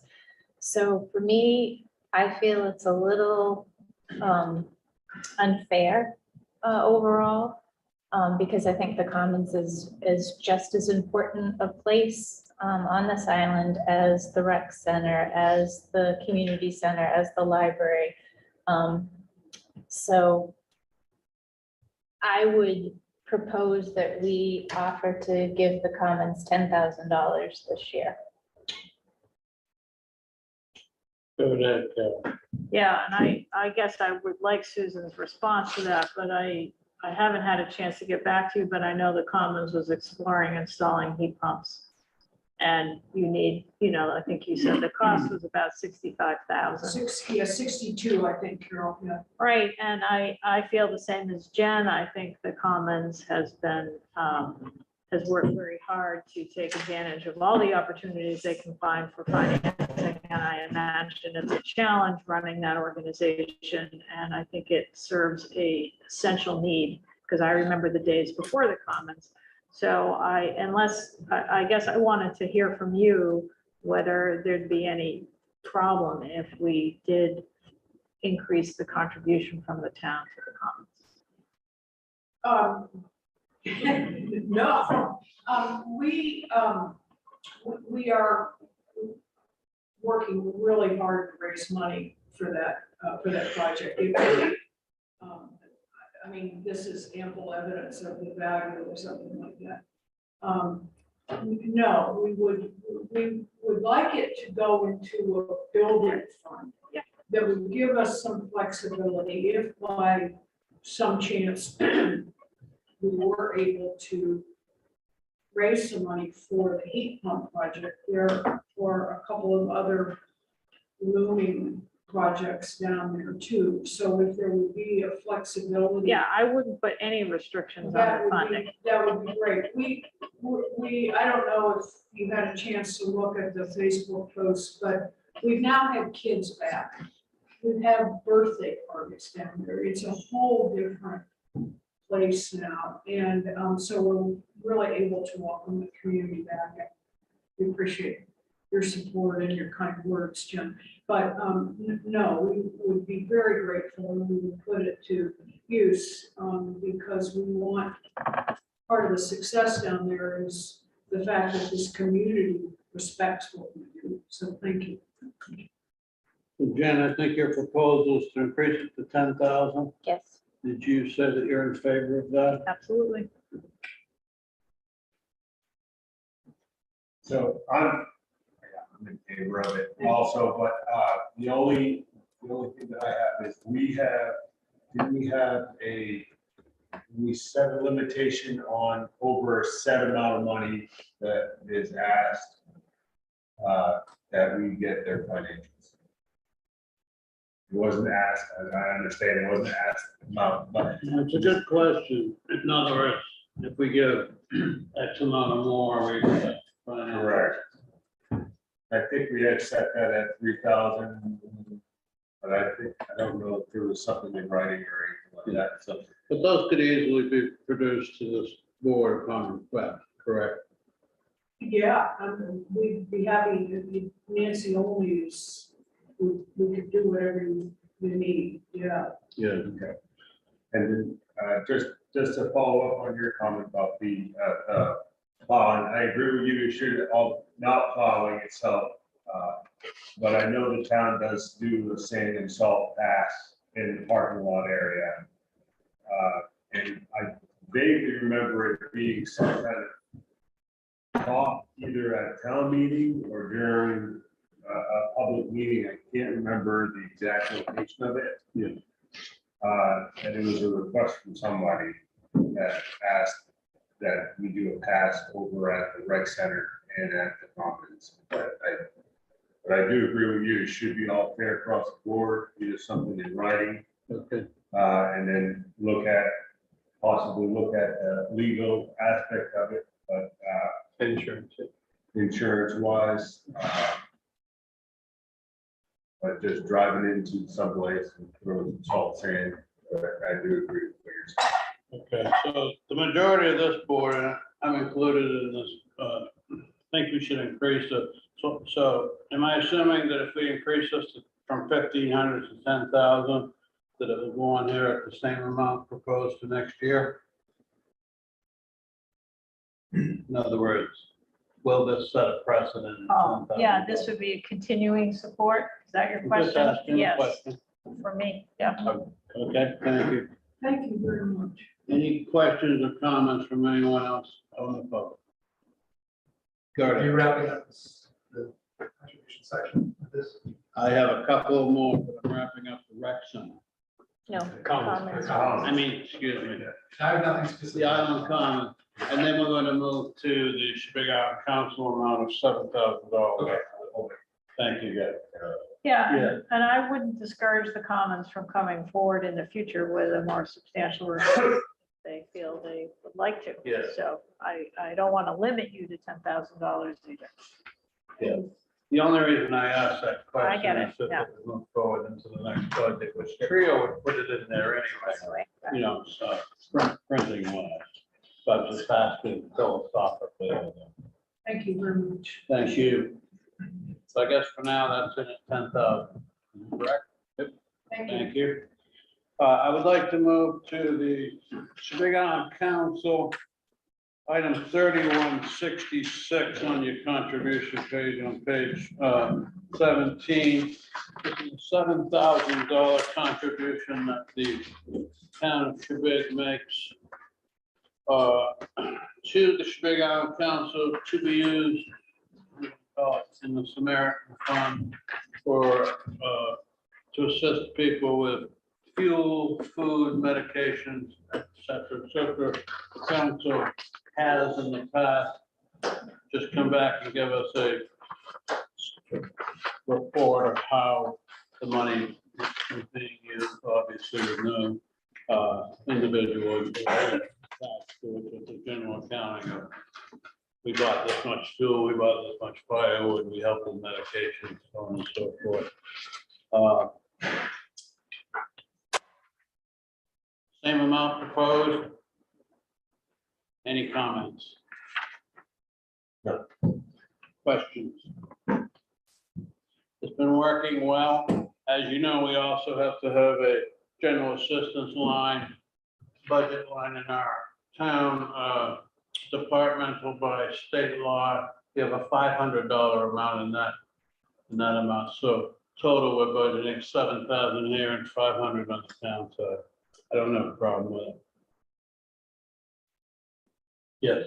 And it's maybe a little off topic, but the fund that Vika, you posted and sent out the text message about, is that only for fuel oil assistance, or can it be used for, I imagine there are people with electrical bills increasing. And so can it be used for that? So, and I guess I didn't see anything in here about what assistance you have offered, as Mark just mentioned, so maybe you could. It's all, whatever you use to heat. So it's your electric bill, propane, fuel oil, wood. So that's all we'll come up with. So have you, and so in answer to, so what Mark just said is that you have in the past reported on what kind of requests you've had or what you might have. Lola does the budget and unfortunately she's not here, but I think in there, it's under expenditures. Okay. So it probably, Down by fuel type. it's probably, so the bottom line is you've been offering assistance to the community in 2022, 2023. Okay, that's all my. Since- Yeah. Yeah.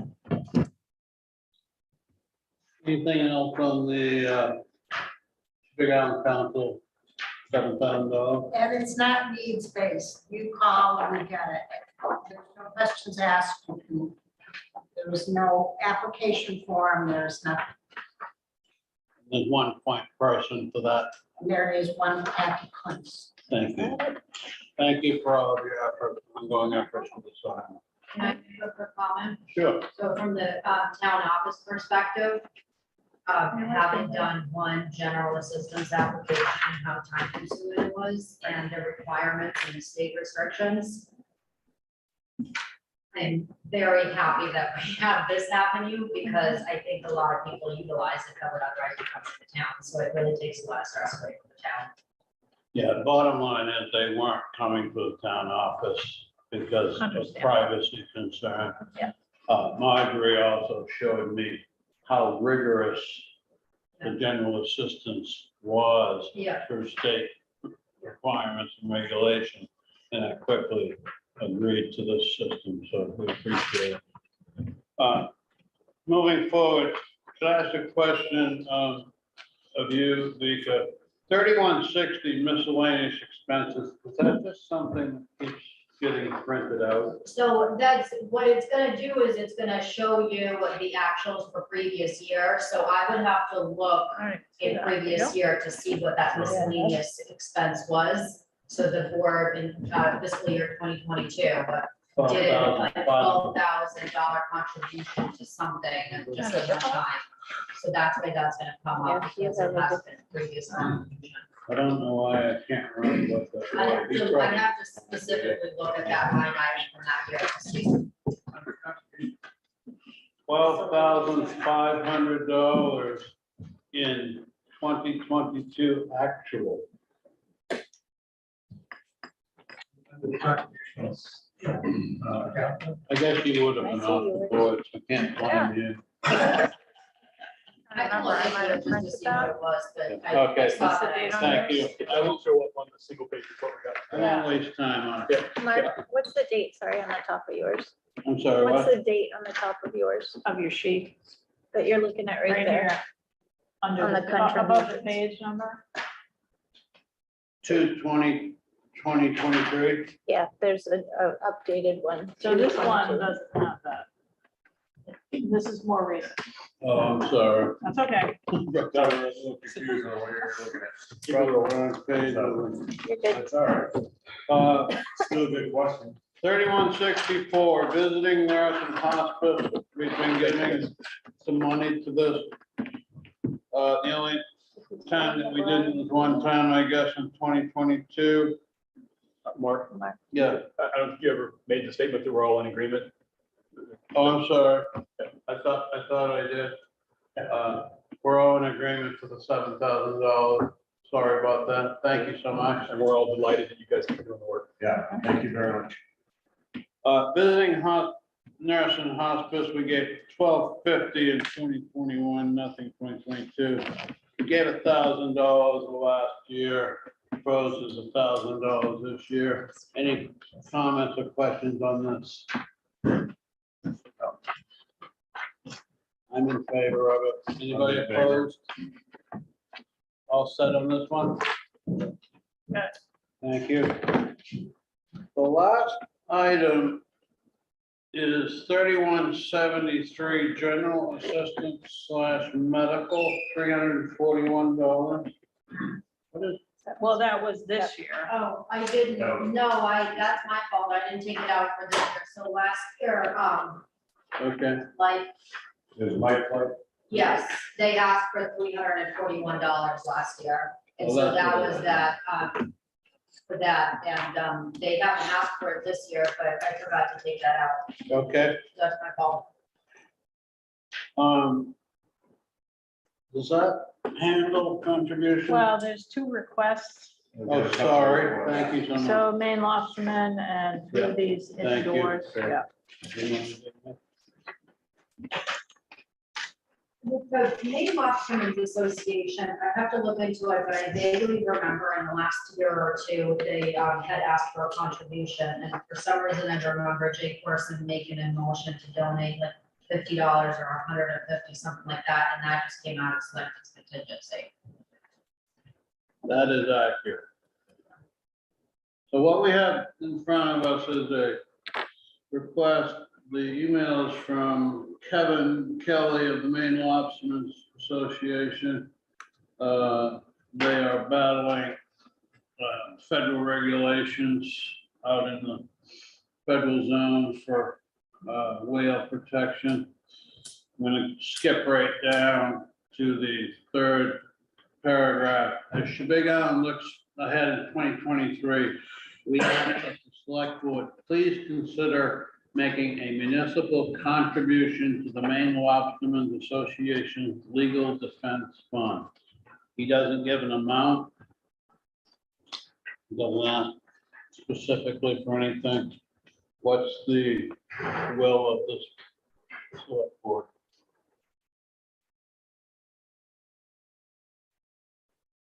Go ahead. So I am opposed to basically across the board to give anything to these organizations. Not that I don't personally believe in them, but as a member of the select board and what our prerogative is to fund island specific organizations, I think these don't fall into my category. And I don't feel it's up to us as a board to spend that money for the community. If someone wants to, go home today and write a check for them, I think that's awesome and you can do that. But I don't think it's our place to support that. Like Lifeline comes, and that's why we supported them. I think we voted on supporting like Maine PBS or something last year. And I wasn't in favor of that just because. Did we do that? Yeah, Did we do what? Yes.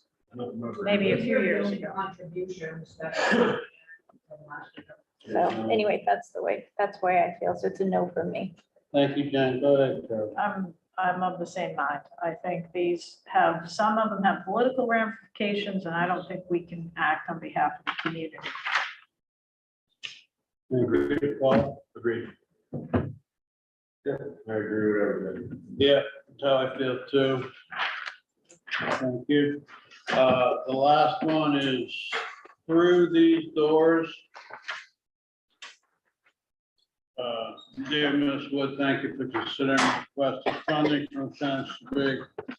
Through these doors provides comprehensive advocacy and support services for victims and survivors of domestic use.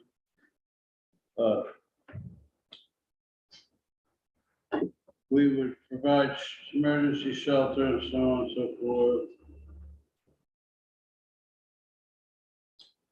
Bottom paragraph. We hope that you will support us by allocating funds through these doors in your upcoming budget. Thank you for your consideration. Go ahead. Same thing. Same conversation, same vote. Yeah, me too. Okay.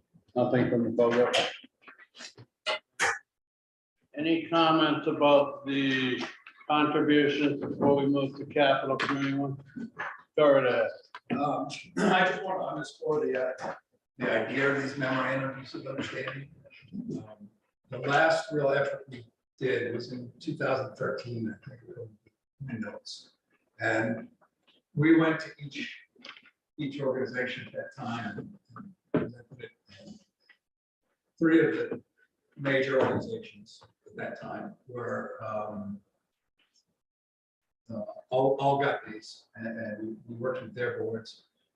Two of the organizations readily signed it, the other one was a little harder to sign. But it is a really good way to capture this for the next board. And actually beginning this process, this conversation today, that memorandum of understanding, the chairman who sets the agenda for this meeting can look at that and say, have we gotten all the material we need to have this discussion? If it's clearly, now the ones we did in 2013, they were a page long, they weren't as specific as they could have been. I think they should be much more specific. Your fiduciary duty for spending other people's money. It needs to be as transparent as possible. And that's kind of the only place we can get any kind of accountability or having a real understanding. To have these conversations and say, look, this is the agreement we had. We're fulfilling it, or they're not, or we are, or we're not. You know. So I would encourage that. And if I'd offer to help. I know you weren't willing to make a commitment. I really appreciate it. You know, we're not gonna have this done by next Tuesday. But if I can help at all, I'd be happy to, in any capacity. Thank you. And just before we leave this topic, can somebody explain to me sort of the history of the specific contribution to Kids Place and kind of how, you know, what kind of, I guess I thought it was a one-time contribution. It seems to have become an ongoing contribution. I'm not necessarily opposed to that, but I guess I just want to understand kind of how that, you know, how that works. And is there a written agreement, or is it just happening, or? All right, so I was on the board when this thing started. So when the rec center approached us, first of all, and it was all in one, it all encompassed one. Kids Place Rec Center, it was all one request. Yep. And then I can't remember if it was specifically at the town meeting or just a board of selectmen meeting, but there was a lot of requests from the town to separate the line items. For town meeting vote. For town meeting Okay. vote. Basically to start the discussion, because the way the items were on here, basically we had to vote I see. for the rec center, and they wanted to specifically talk about Kids Place. The fall, and yes, it was for 1 year. The following year, the request was made again. And they got voted in. Okay. So it is, yeah, so I now got it's like Let's a make sure. continuing, something like that, as best as I can remember. Go ahead. You want to provide your input? Just to follow up on that, there, on that initial request, there was actually a written direction. And it basically said, we're gonna give you this money with the understanding that in the next year, we will meet with you about governance. It was when we were trying to start the conversation about the management of that facility and first expressing our concern about it. They met with us once, Jay and I met with them, and we could not get another meeting. They were not adverse to the idea that at that meeting, but they never met with us again, so we got it. And at the next meeting, at the next vote, I brought that up. We had a memorandum of understanding. They did not really follow through the memorandum of understanding. I voted against it for that reason. The rest of the board was with it. So Yep. I don't know whether that says good things about a memorandum of understanding or bad things, but at least we had the conversation open. Well, you know, you re-pointing that out to us in the conversation that we had with them earlier, then this can easily get revisited. because you and Jay started the foundation for this. And then we can just make sure moving forward that's in play. Just one additional point, at the time while that was happening, as a non-board member, just as a citizen, I approached the then president of that board and said, why are we not having further conversations on this MOU? And the answer was, we're involved in a strategic planning process. It's now happening again. Yes. They weren't able to talk about it at that time because there was a strategic planning process that continued from the time that I asked that person in January. It ended 6 months later, which is now 4 years ago or something like that. And now they're in another strategic planning process, which I chose not to bring up. So I think it is important to consider that concept and also to keep those MOUs live and active and hold each other accountable to whatever's in them. Okay. I'm gonna go ahead and say that we're done with the nonprofits. Is that accurate? Yep. Yep, thank you all. Any suggestions? Yeah. 5 minute break. Yeah, can we have a Sure. 5-minute break? And then I'm open to how we want to tackle this capital discussion and capital planning list. Basically, I'll make sure I'm using the correct document, of course, this time. And I think if we have people, This morning, Huh? what I gave you guys this morning should be consistent.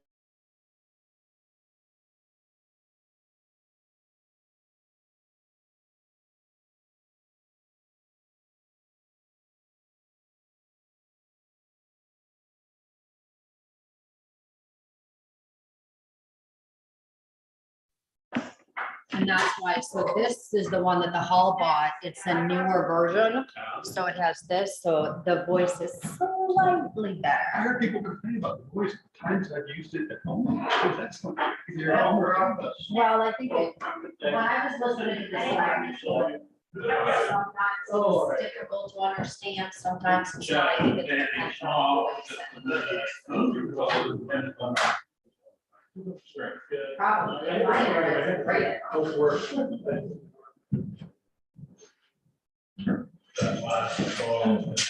in the enterprise?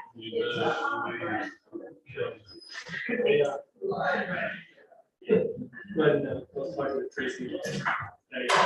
and don't get me wrong.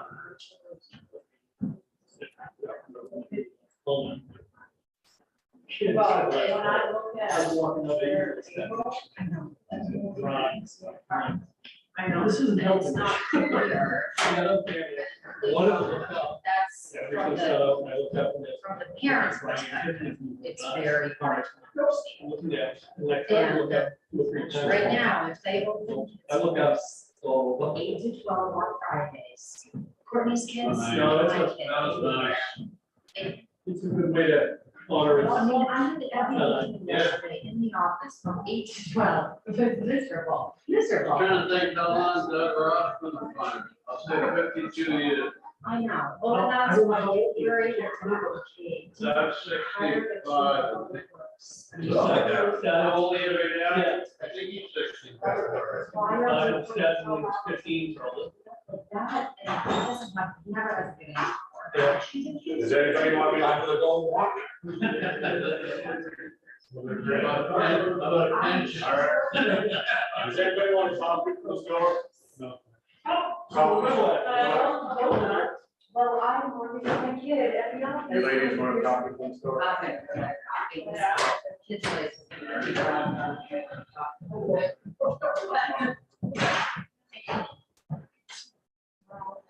Right, you got money? Just get you one. Jen, do you want anything from the store? No, I'm good with water. It was frozen, but I don't know. All right.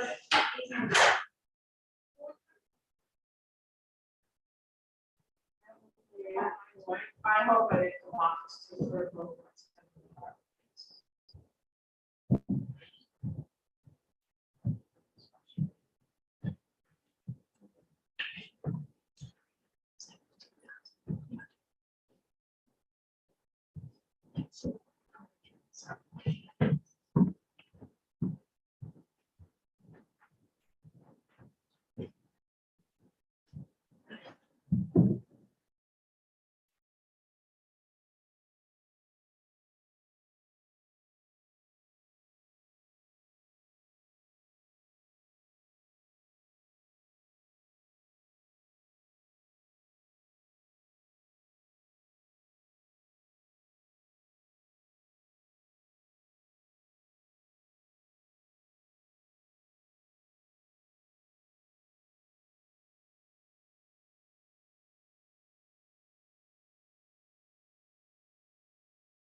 Yeah, I'm gonna go after. You got a half gallon of milk for your, I mean, Yeah. oh, big time. I gotta put it out in the car. Warm up the freezer. Cold out there. Longer than you think.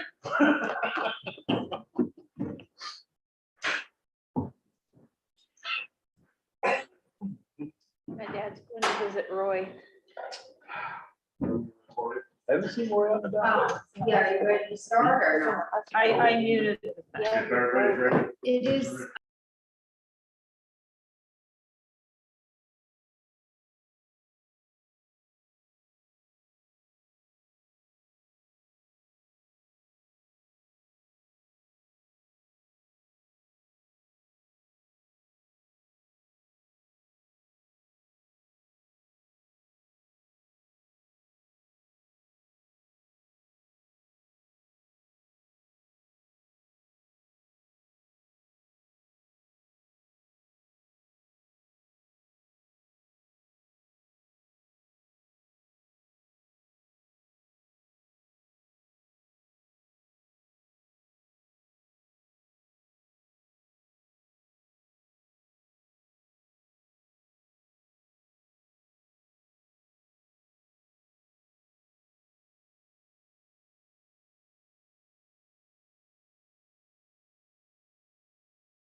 I saw you got a haircut at the service, at Tom's service. I was like,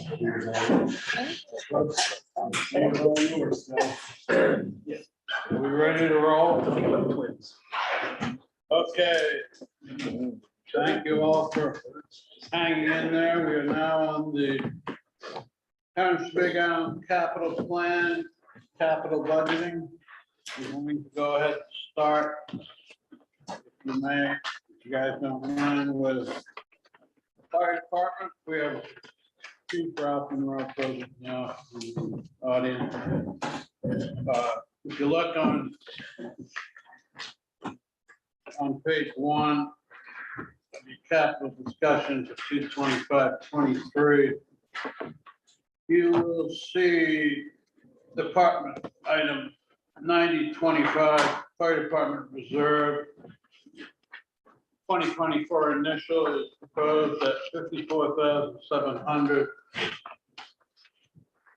I believe there is a goal. Correct me if I'm wrong, Ralph. I believe there's a goal for replacing the old pumper truck. And I believe the goal of that is 2025, 2026. Yeah, but it's the tank truck, Yeah. but we won't be able to replace it because it won't fit in the station of the truck. Oh, We're missing it by about 12, about 10, 12 inches. Okay. And the price of that is expected to be around 300 grand maybe. Yeah, I haven't got an updated price lately because I split it. But yeah, I would say at least 300. All right, but you're still proposing that we propose this $54,700 for this line item. Can I? Yeah, go ahead. So when we met, we talked about this, and I think I made it very clear to Ralph that when we talked about it, so with the money that's already in the reserve account. And in our discussion, we're agreeing that right now, probably the best plan is to try to budget for that fire truck in accordance with a new fire department, so then that truck could be purchased when there is a fire department to fit it into. This is the amount that really should be budgeted over the next 6 years annually to get to a couple $100,000 to be able to afford it. But when we talked about it, I told Ralph that it is very likely that this number could be decreased for this particular year because of that one-time added expense for the radio communication. I put that whole number in there just so you were aware of what's really needed to stay with that plan. And it's accurate to say that we still do have just shy of $75,000 in that reserve account according to this Machias savings bank. Yep, 75, 170 is what's in that account. And we, the interest rates for, these reserve accounts has actually almost doubled, so we're collecting 1.5% every month on interest rates, which, you know, in January was $1,800, which that's like 3 times what we were collecting just 6 or 7 months ago, so that's, you know.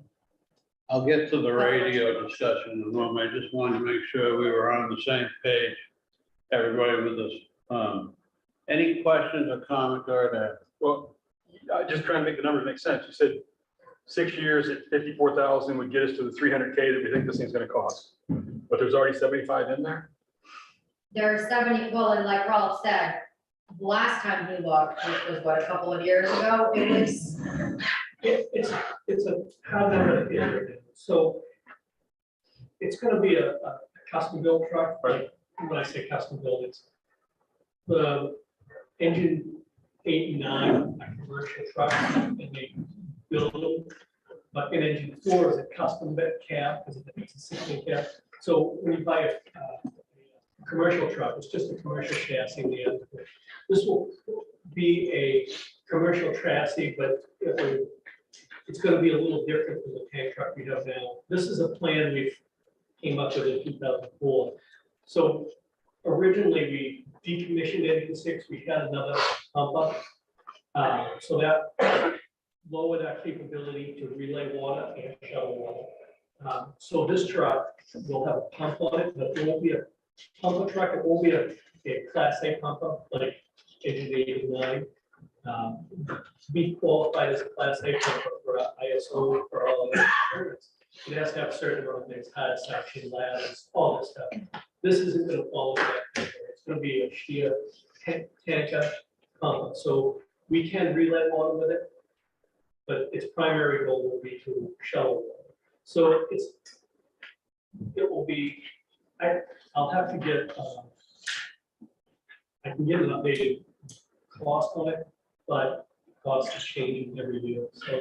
So our assumption is if we take 75 that's in there plus 55 a year for 6 years, we'll have enough or maybe enough or not quite enough or maybe too much. We don't know. As we get closer, we can adjust it. But Yeah. it seems reasonable right now, but Right. And then the 40K, I guess we're not talking about radio yet, but the 40K is a one-time thing,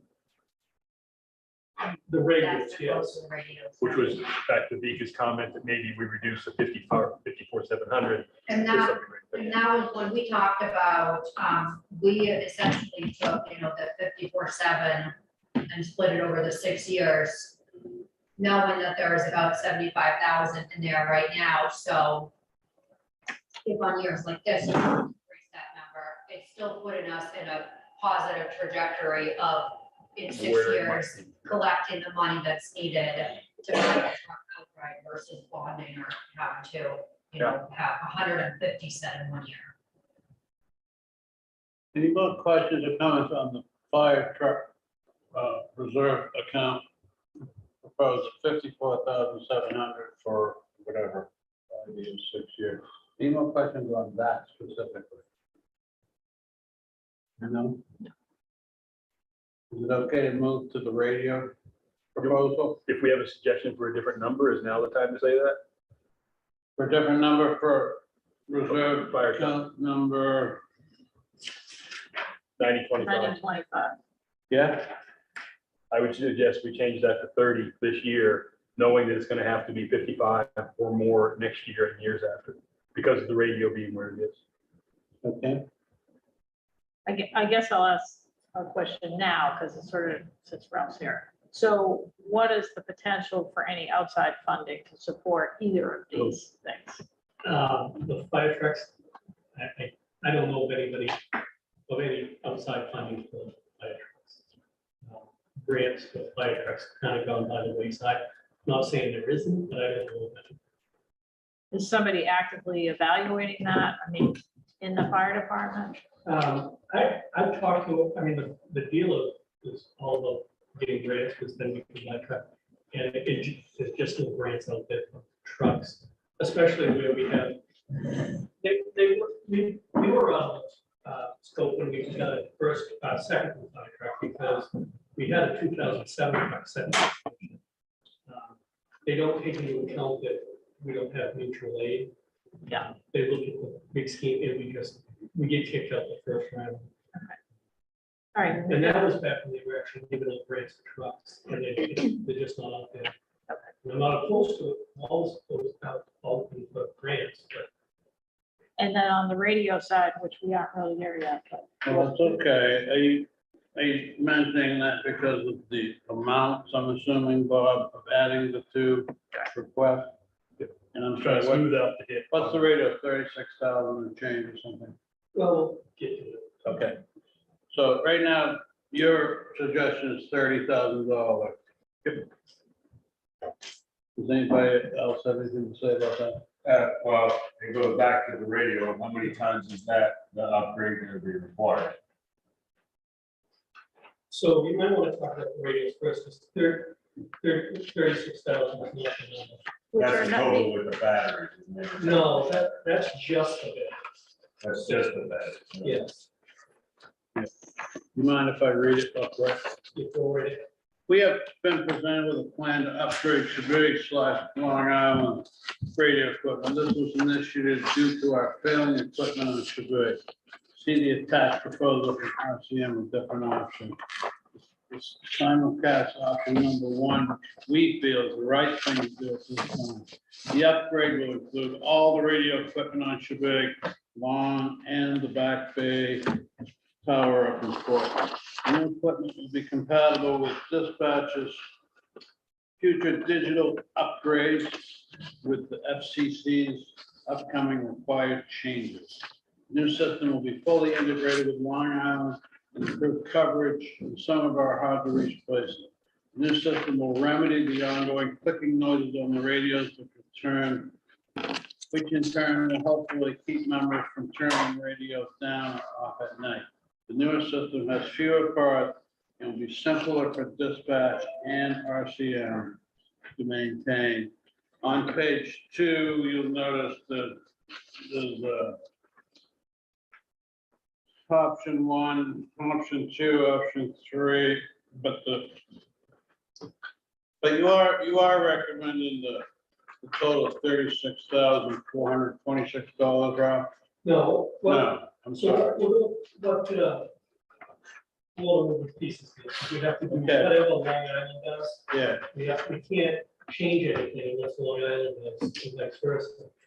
And I met with RCM in Long Island's chief, and they said, and they were proposing option one, well, that's what we're proposing. And sounds like they got good support from the selectmen, and they got support from the selectmen, which we weren't going to ask for this time, but maybe next year, battery system. So they're proposing, I believe at this time, to go with option one and the battery system upgrade. That's what. okay. what we're looking at. So how much are you asking? So right now, the option one is $48,458.21 for the radio upgrade. And we were going to put off the battery system, but Long Island wants to do that. Now, so that would be added on the price. That's $18,213 per acre. What's the total, please? 58,462. And what is the battery system? So during a power outage, we have a generator that kicks on. The radio system doesn't like that momentary interruption. So what it does is it's always running through the battery system. The generator kicks on, so there's no interruption in the radio transmission to the radio, so they don't have to shut off and reset. UPS. Yeah, I don't know that much about it, but they've said that they strongly, we don't have to do that, but they recommend we do because it's better for the radio. And Long Island sounds like the selectmen into that. So So is that also in the same boat that if Long does it, we have to, or is that part of the reason? I honestly can tell you, I don't know for sure. I think we can hold off on it and we can do that next year, but I have to check because I didn't expect Long Island to opt into it because we kind of had an agreement that we were gonna try to put that off till next year, but they voted to do it.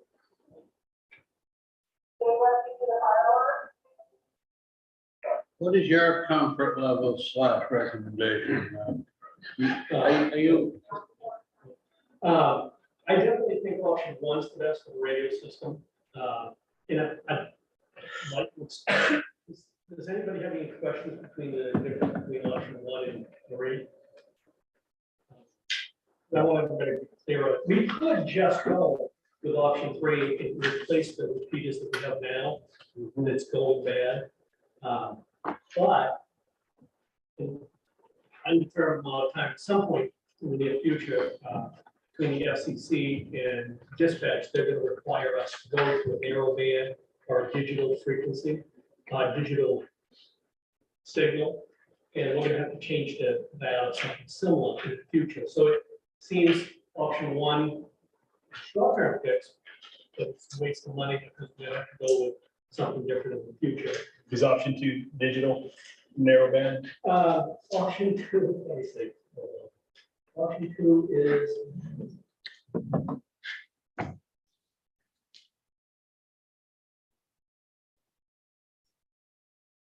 Yeah, I believe it is. So can you talk about the benefits of option one over option two? Yeah, option one, so if we go with option one, it changed how the end user product would change. So when we keep the mic, when the tones go off, nothing changes for us.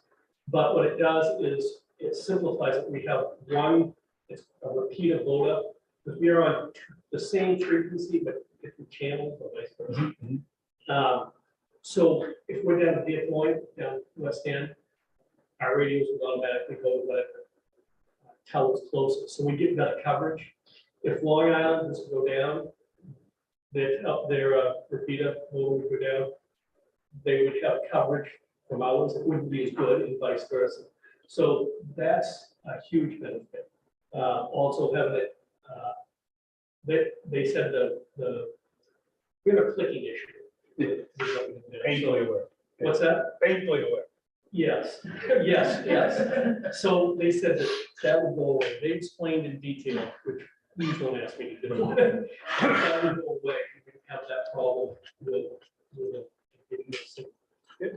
But both of those are digital, but the benefits of option one over option two is that redundancy and better coverage, sort of in the nether world in between Long and Street. Yeah, and I think the redundancy is probably the biggest. It sounds like it.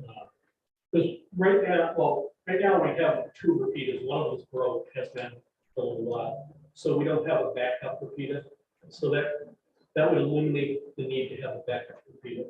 And by when do you think you can get an answer as to the benefit of spending the battery system upgrade now versus later? I would hate to spend 40K on a new system and then screw it up by not having the right. Right, they highly recommend doing it.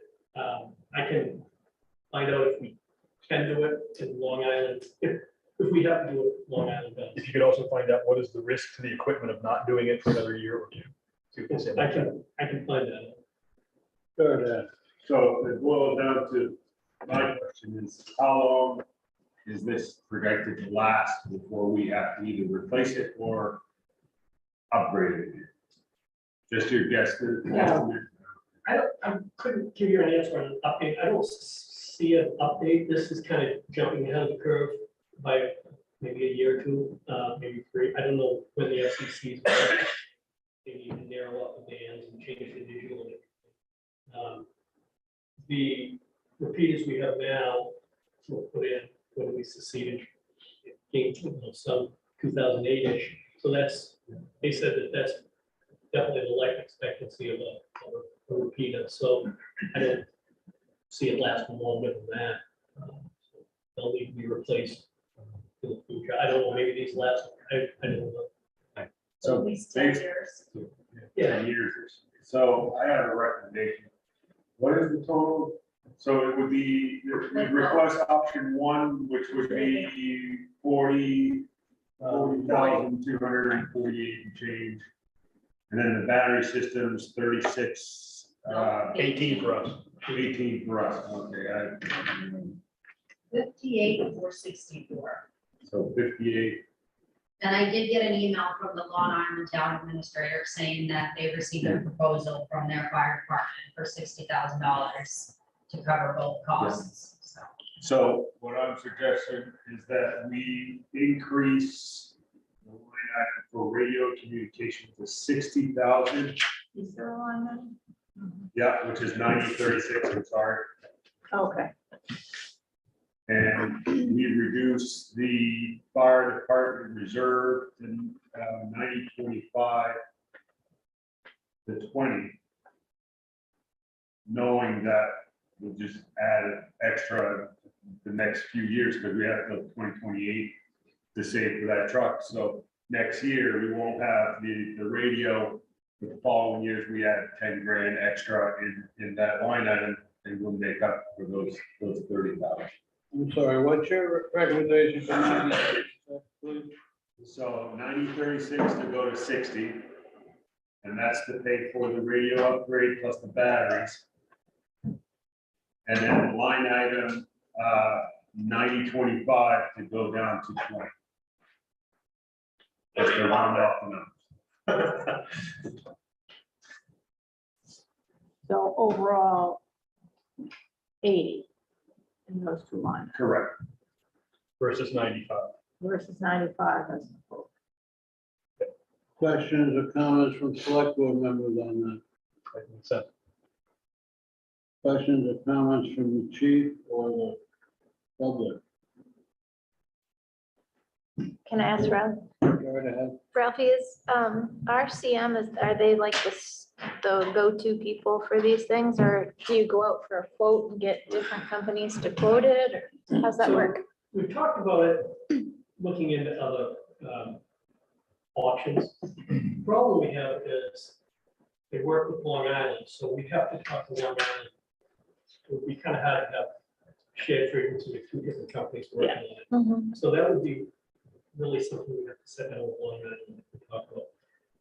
And the other, I guess, they work with dispatch as well at Inspect. So I've never, when we first looked into this, when we came to town, I was looking at different options, but I was available. But, I mean, I think that would be a long-term thing that we really need to have multiple discussions. So, you know, I think move forward with this, and if we want to do that, probably we should, you know, see what they think.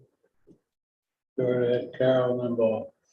I'm fine with this for this instance, but I do think there is quite a bit of funding available for some of these initiatives, and I see that other towns have received funding for radio systems.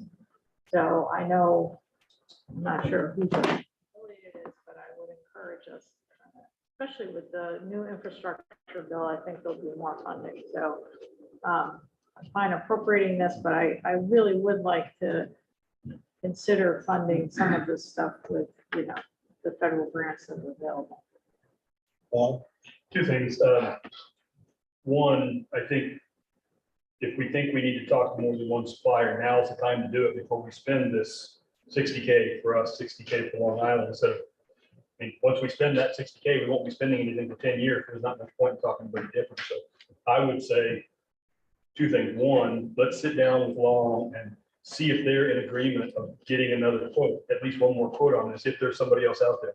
Two, if they're in agreement with pursuing that, talk to Central Dispatch about what other companies might play well from their viewpoint. And if they say, well, there's RCM and there's this other company, then let's Long and us go together. It's one more place for us to collaborate with Long. I think it's a worthwhile thing to collaborate on. And 120K total, even if the savings is only $10,000 or 10%, that's a lot. This is just one piece of the puzzle too. It's the ongoing support. I mean, there's a lot of other things our team does. But have you had a conversation with Central Dispatch to say, are there other companies that play well in this environment? We did at the beginning, and they didn't have They didn't want to even talk to us. And that was when, That was one of the. 2008. so It's been a it's while. been a while, yeah. If long is okay with having that conversation, I would suggest we have that long enough together, have that conversation with Central District.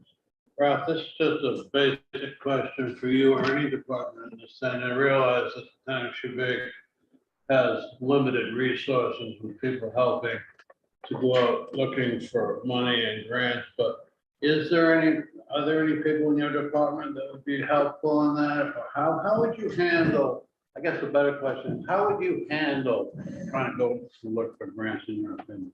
Always just put it up to, not just the department, but anybody, the whole community. I hesitate to task I will ask, but I hesitate to push anybody to do something like that because it takes away from what we really need to be doing. Administrative support person. Well, that, but I mean, like, we need to be training on pushing towards training and everything, because that's what we're really lacking. The only reason I ever ask this type of question is we always, just like Carol said, we're not sure whose task that is, whether it's the town administrator with assistants, or do we bring in people that specialize in that? I don't know how that works. Go ahead. I kind of think it's a motivated community member, because that's how most of these grants are acquired. I think coordinating with the town administrator, but I do think particularly for this sector, there's a fair amount of money out there. There's even money for a building. And I think, we should be, I know we haven't even gotten there, but we should be starting to position ourselves for that. I kind of don't think at this stage of the game, given the size we are, we need a third party, contractor to look at grants. But I think the first thing is to see what's available. And I just looked, and FEMA had several grants, one of which included radios. That one is closed, but there are still some that are open. So, and I know that takes time, but I do think it's kind of the responsibility of the department to explore what the options are. If they need assistance preparing a grant, that's a separate conversation. Thank you. Any other questions? Go ahead. Could we put a note out to the public? Asking if anybody's interested in the community and helping out with looking for grants and grant writing opportunities for a radio system.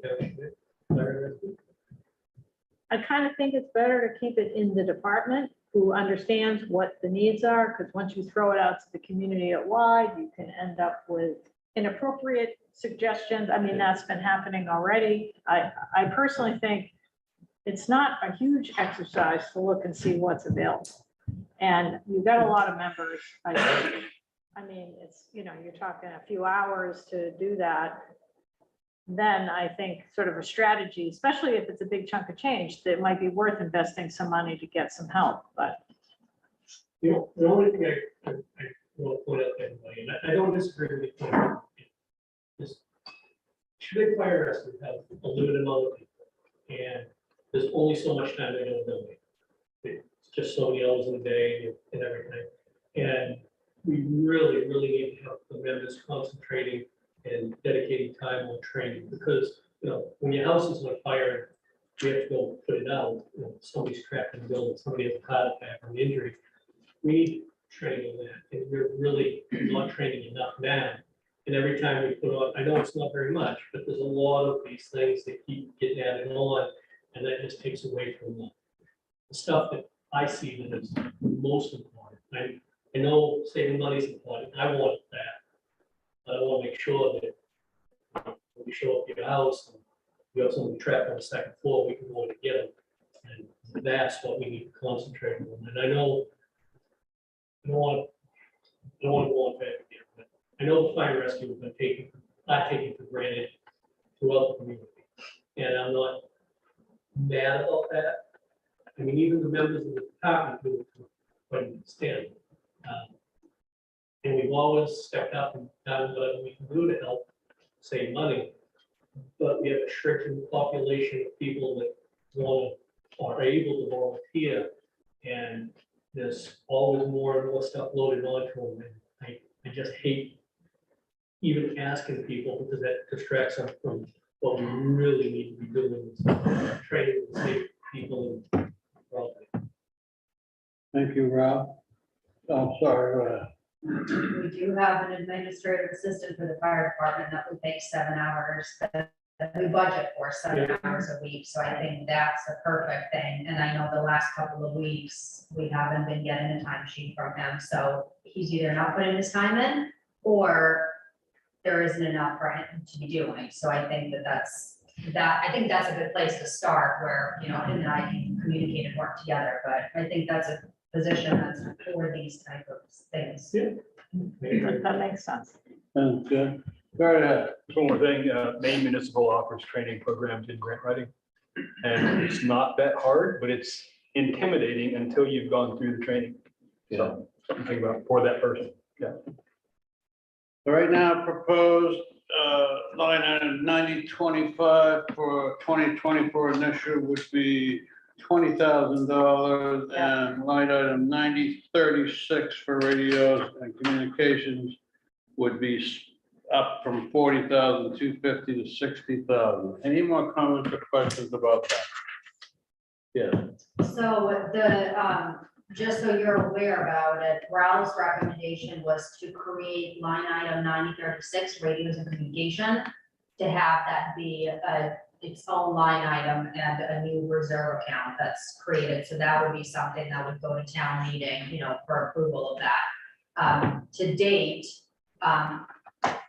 fire department reserve account is where all of fire department things that go, but his recommendation was to keep it separate, so then you have, you know, more of an understanding how much is in the fund for the fire trucks, how much is in the fund for the radio and communication, so whether you support that or not, but that's how this is broken down. Jen and then Karen. Because we're getting asked this, you know, all the time, can you get just a brief rundown of what the monies that you know, became a 501c3 for that kitty, what you anticipate that being used for? Training, mostly training and one-time purchases, upgrades for equipment, mostly. It can be used for salaries or paying anybody, but so like right now, we're buying a Lucas device. It's an automatic CPR thing, and that was $20,000. So things like that, things that we get to donate. It's whatever the donations specifically. Sometimes you send a donation in, it's earmarked for something, and it stays with that. But that's basically what that money's used for. Go ahead, Peter.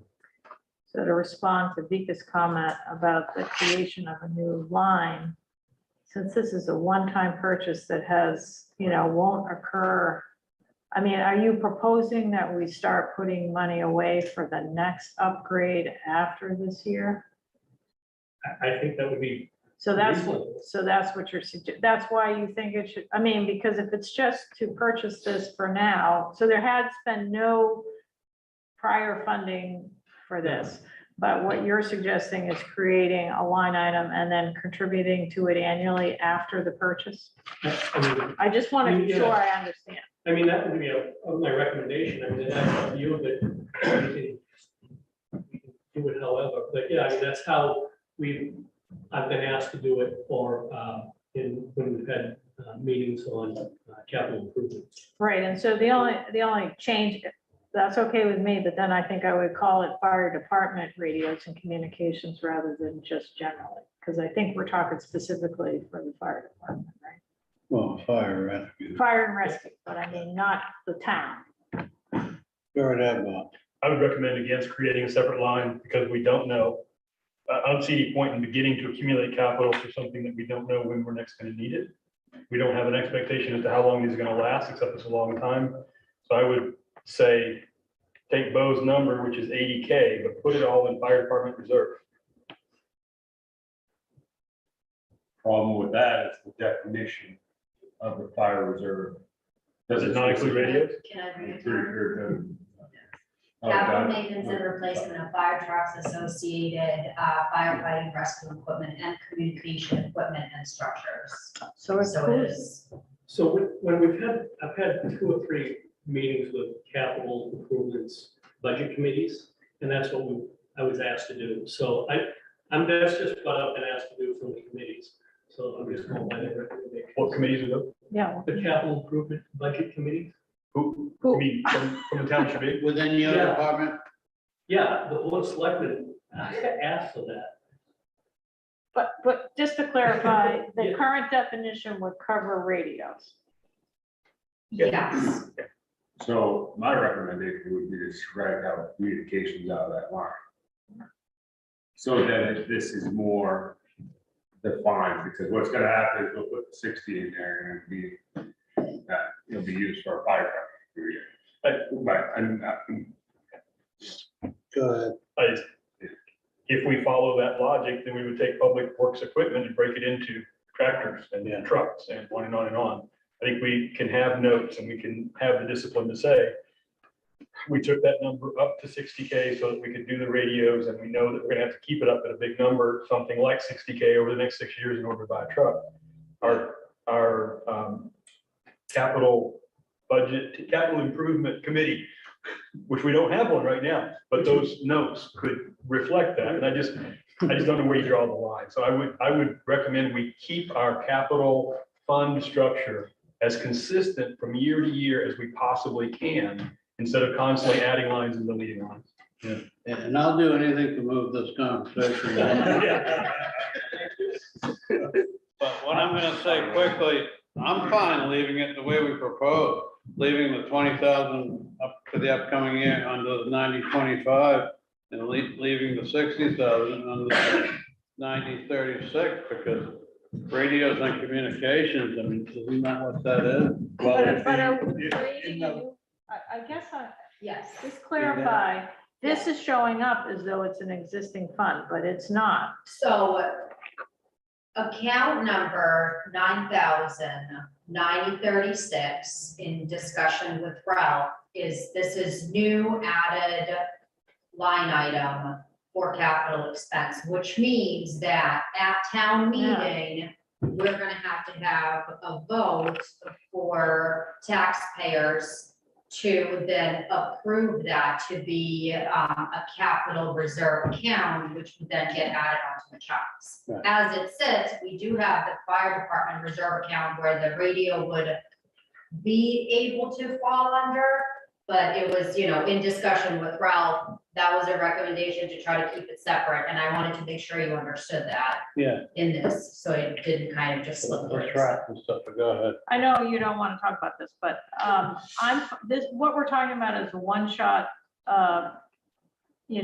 we know the cost of 60 grand or whatever it is for this radio upgrade. We haven't got any projected costs for long-term capital needs. And until we have that, I'm not in favor of creating a new fund. I'm with Bob on that. I think if that can be created between now and town meeting, okay. But I think the purpose of a capital line item to me means that there's a projected time frame and cost, and I don't feel we have that. Quickly, go ahead. So I want this conversation in this, but, well, it is. I mean, right now, you could figure in the cost of living, whatever the change is gonna be over the projected next 10 years, and you can add in 2 or 3% or whatever. It's no different than a fire truck. We know we're gonna need a new fire truck for the same 25 years. We're pretty sure we're gonna need new radio equipment in 10, 12 years. And it's gonna cost, we're replacing it now at 60,000.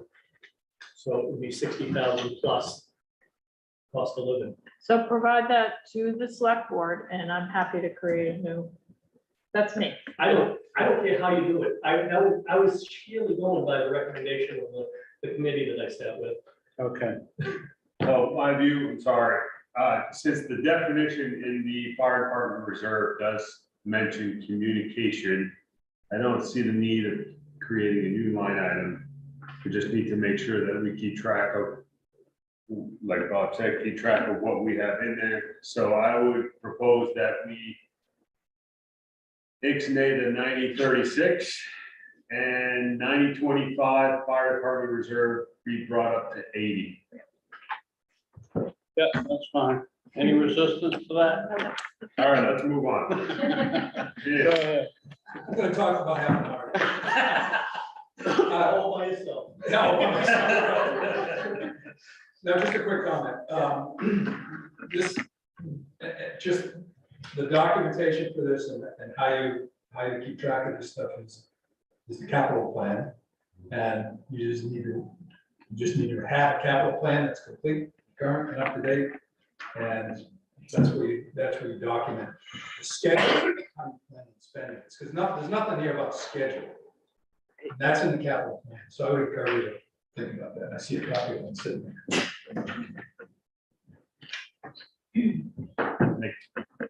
All set on fire trucks? Go ahead. Quick question, quick. I mean, radios? Just so in the Machias, it's under fire truck, the 75,000, that's to put towards the next truck that we buy, correct? And that's the same account that the, you know, the 80,000. We'll go into, yeah, thank you. Yeah.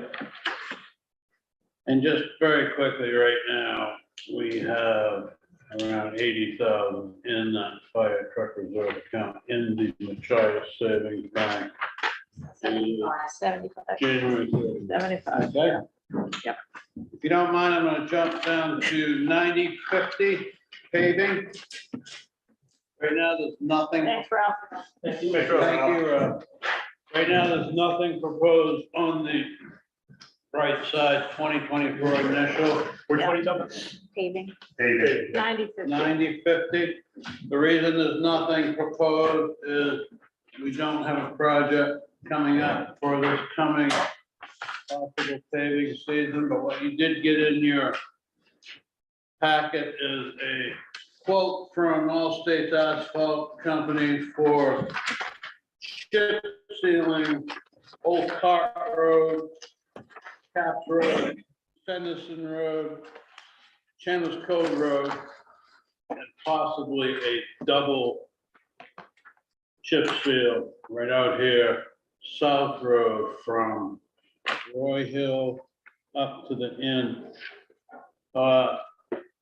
Vika can correct me if I'm wrong with any of my statements, but in talking to Allstate, they recommended that we probably not try to chip seal the Old Cart, Fenderson, Caps, and Chandler's because of the sheer cost of mobilization of the company and the lack of volume of the chip seal. So they recommended we try to get ready with South Road with any improvements that we may still need to make and then do that. So this would not be for this upcoming season. It would be in the year 2024.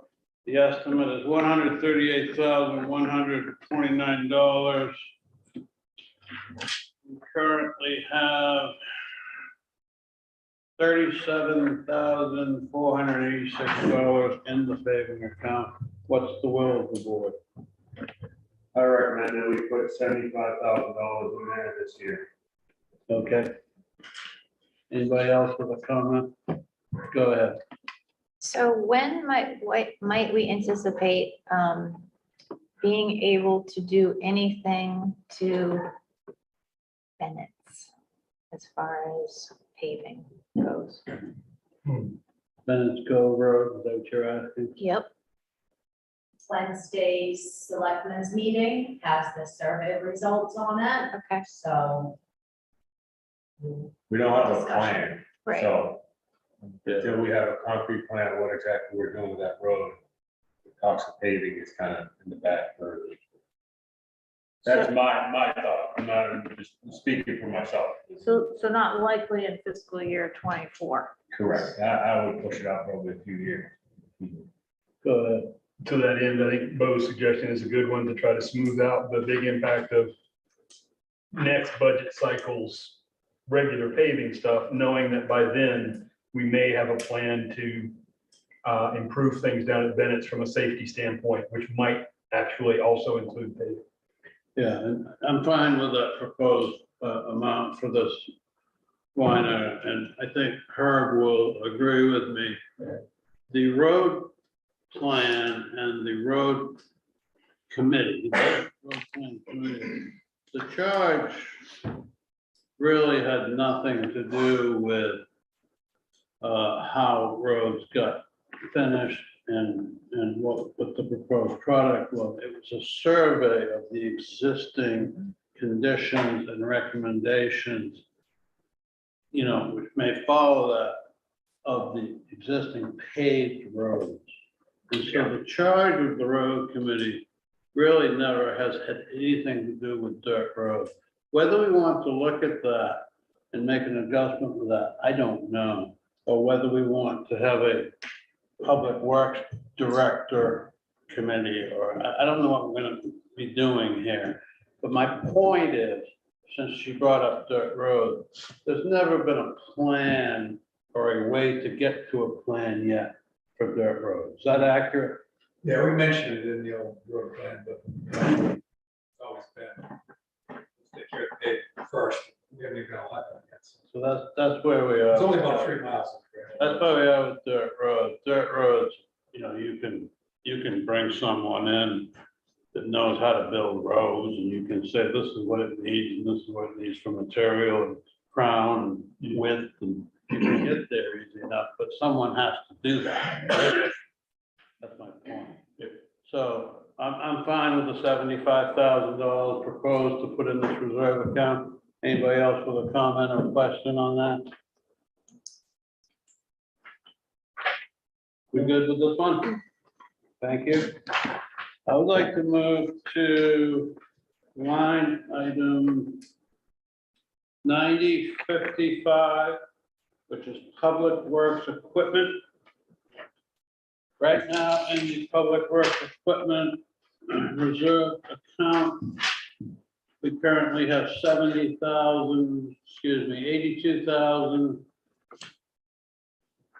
82,192 and change. That's easements and drainage. What? That's easements and drainage. 75. Sorry about that. In the public works reserve account, we have $70,772. I got a quick question. Sure. The year to date on our budget. Yeah. States 0. Was that money transferred? Year to date, The year to date on 2023 is 0. Yeah, so Which tells me yeah, so that you're none of gonna the look at, monies- no, you're looking at the 2023 budget. That's what was in the current year budget that was appropriated. I understand, but was the finance. The was year to money date. transferred? Capital reserve, year to date on Trio will not show up the same way that other expense accounts do. So when does the money get transferred? As soon as kind of goes. It usually gets transferred a couple of months, so a couple months after when we collect some taxes. Then we transfer money out of cash to reserve accounts. I just wanted to make sure But that yes. those were accurate. And Yep, these numbers, the only number that that's not accurate is one of the school reserve accounts, because they were waiting for a minutes from a school board meeting where they voted to transfer money out of one of their reserve accounts into an operating account. And so when that happens, we let the bank know to do the transfer, and then we do the journal entry to account for it. Can I ask a question on that? Sure. So if we want to move money from our capital, it has to be a town vote. They don't have to do that? Or they- Right now, The if you. school. It's, so if you wanna move money out of any of these accounts, it's a selectmen's vote. Yeah. Not a town vote. Once approved by. Once town meeting. approved, yeah, so the money that is, so if you wanna take, pay $30,000 out of dredging, you just do a selectmen. A lot of times we're very specific about when we're gonna spend the money. Paving would be one of them. Yeah. So very quickly, one more Here. time. well, I just want to be sure I understand based on Bo's question.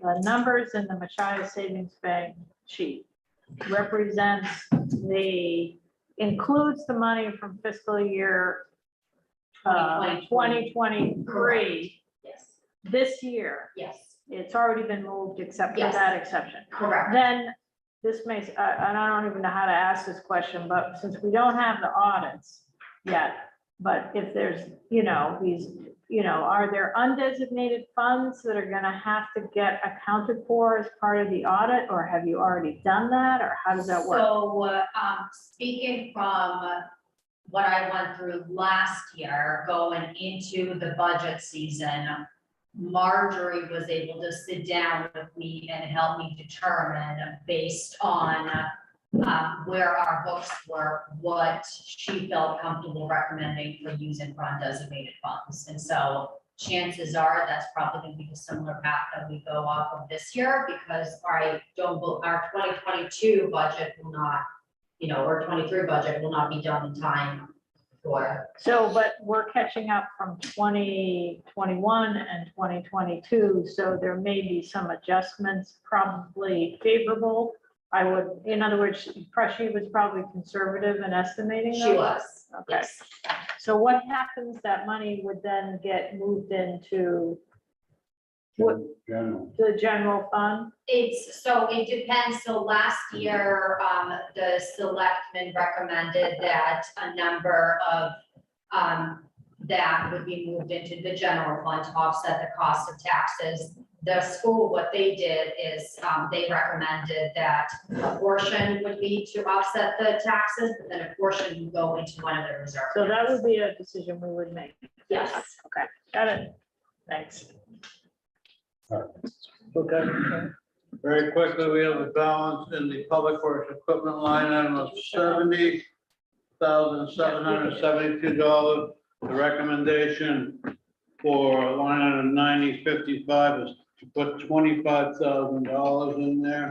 I would direct you to the recommendation that you got in your packet of the John Deere machine. It's a 520M loader, what they're calling it.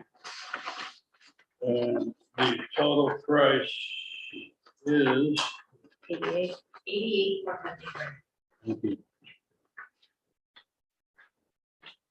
questions on the proposed amount or the proposed machine that we may be considering from anyone?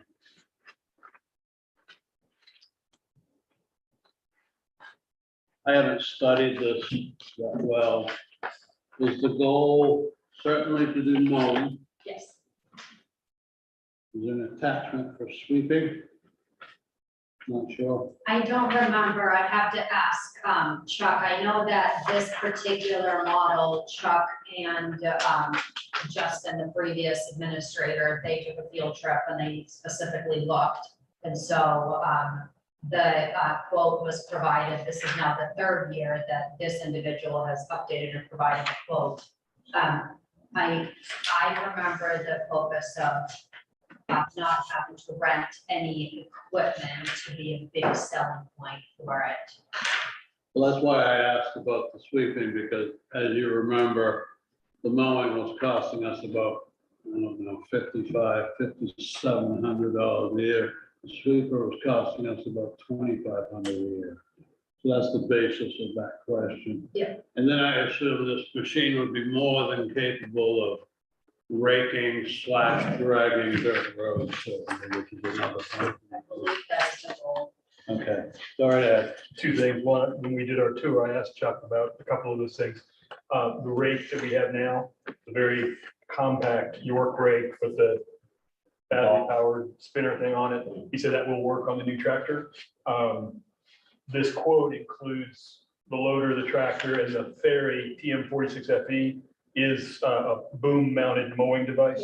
Yeah. And if I remember correctly, what he's been doing for sweeping is taking that big industrial strength blower and mounting it to the bucket instead of using a sweeper. He's been blowing the dirt off the road.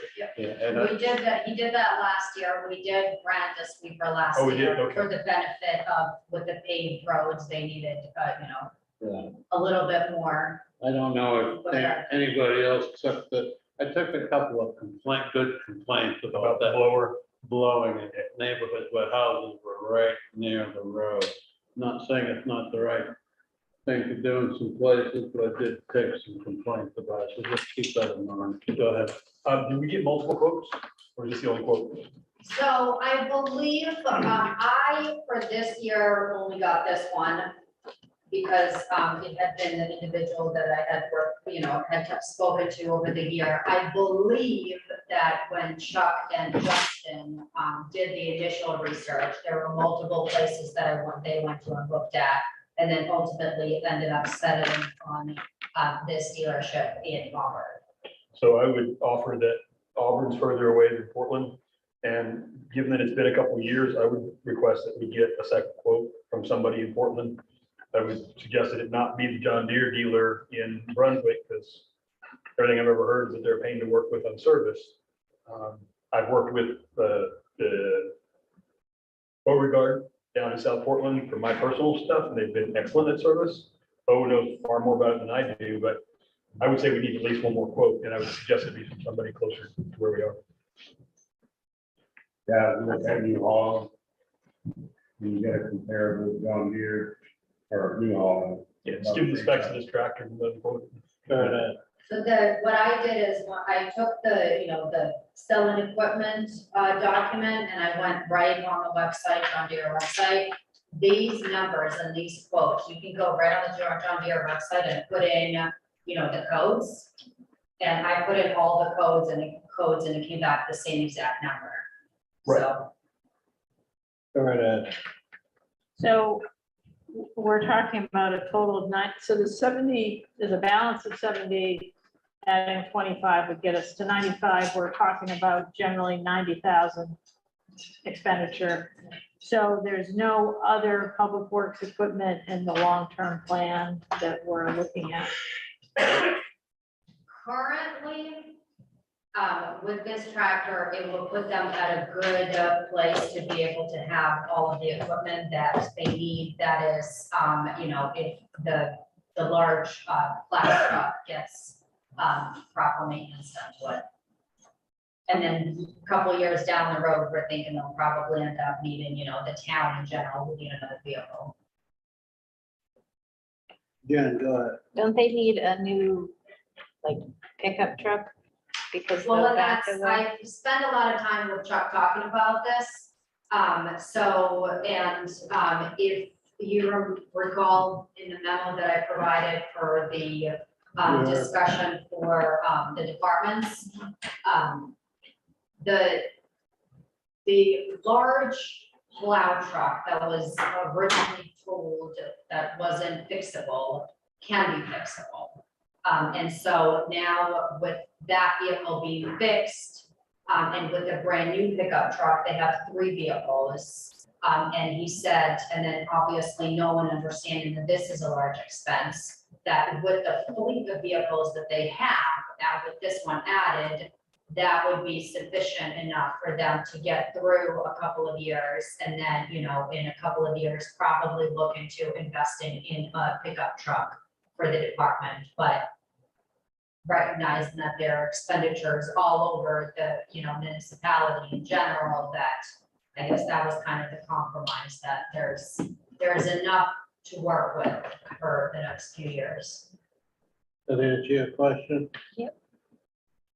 I'm okay with the $25,000. We can revisit or get more quotes if you want to moving forward. Any other questions on the $25,000? So that's going to stand. Would you like to go to the top of the list at this point and work your way down through? Yes. Guys might start talking about dredging and or stormwater production for a moment. I just want to update on where we are with the dredging.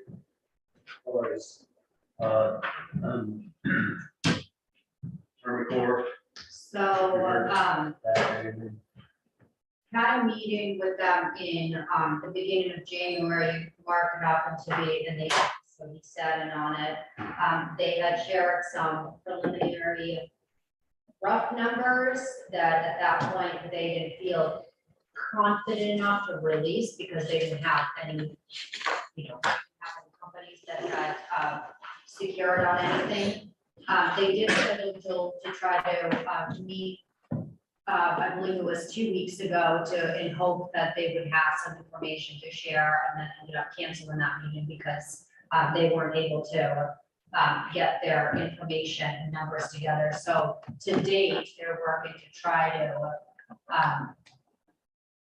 finalize the numbers of what it's gonna cost to complete the last 11% of the dredging. Basing on the last discussion that we had with them is what the recommendation is in terms of additional funds that we would need, but that obviously may increase. I don't know yet. So right now, we have $48,000, $48,000 in there, give or take. You're recommending 20,000. I mean, if I remember correctly, the last contract we had with them was to we basically paid 20%. So we paid the first 10% of the 20%. So we've already given them $80,000 to complete the last portion of it. We have $250,000 bond bank that we received that would be added towards. And then we have the money in the reserve. And so from the money that we already had to the difference of what the estimate they predicted would be, this is the number that would fit into it. Now, if the numbers skyrocket to a similar price of what the original dredging company had said that they wanted to charge, then these numbers would go up, but this is just basing off of their So, preliminary. I'm a little confused, I'm sorry. The past and the future. So the original quote was for 1.6 or whatever $1 million to do the job.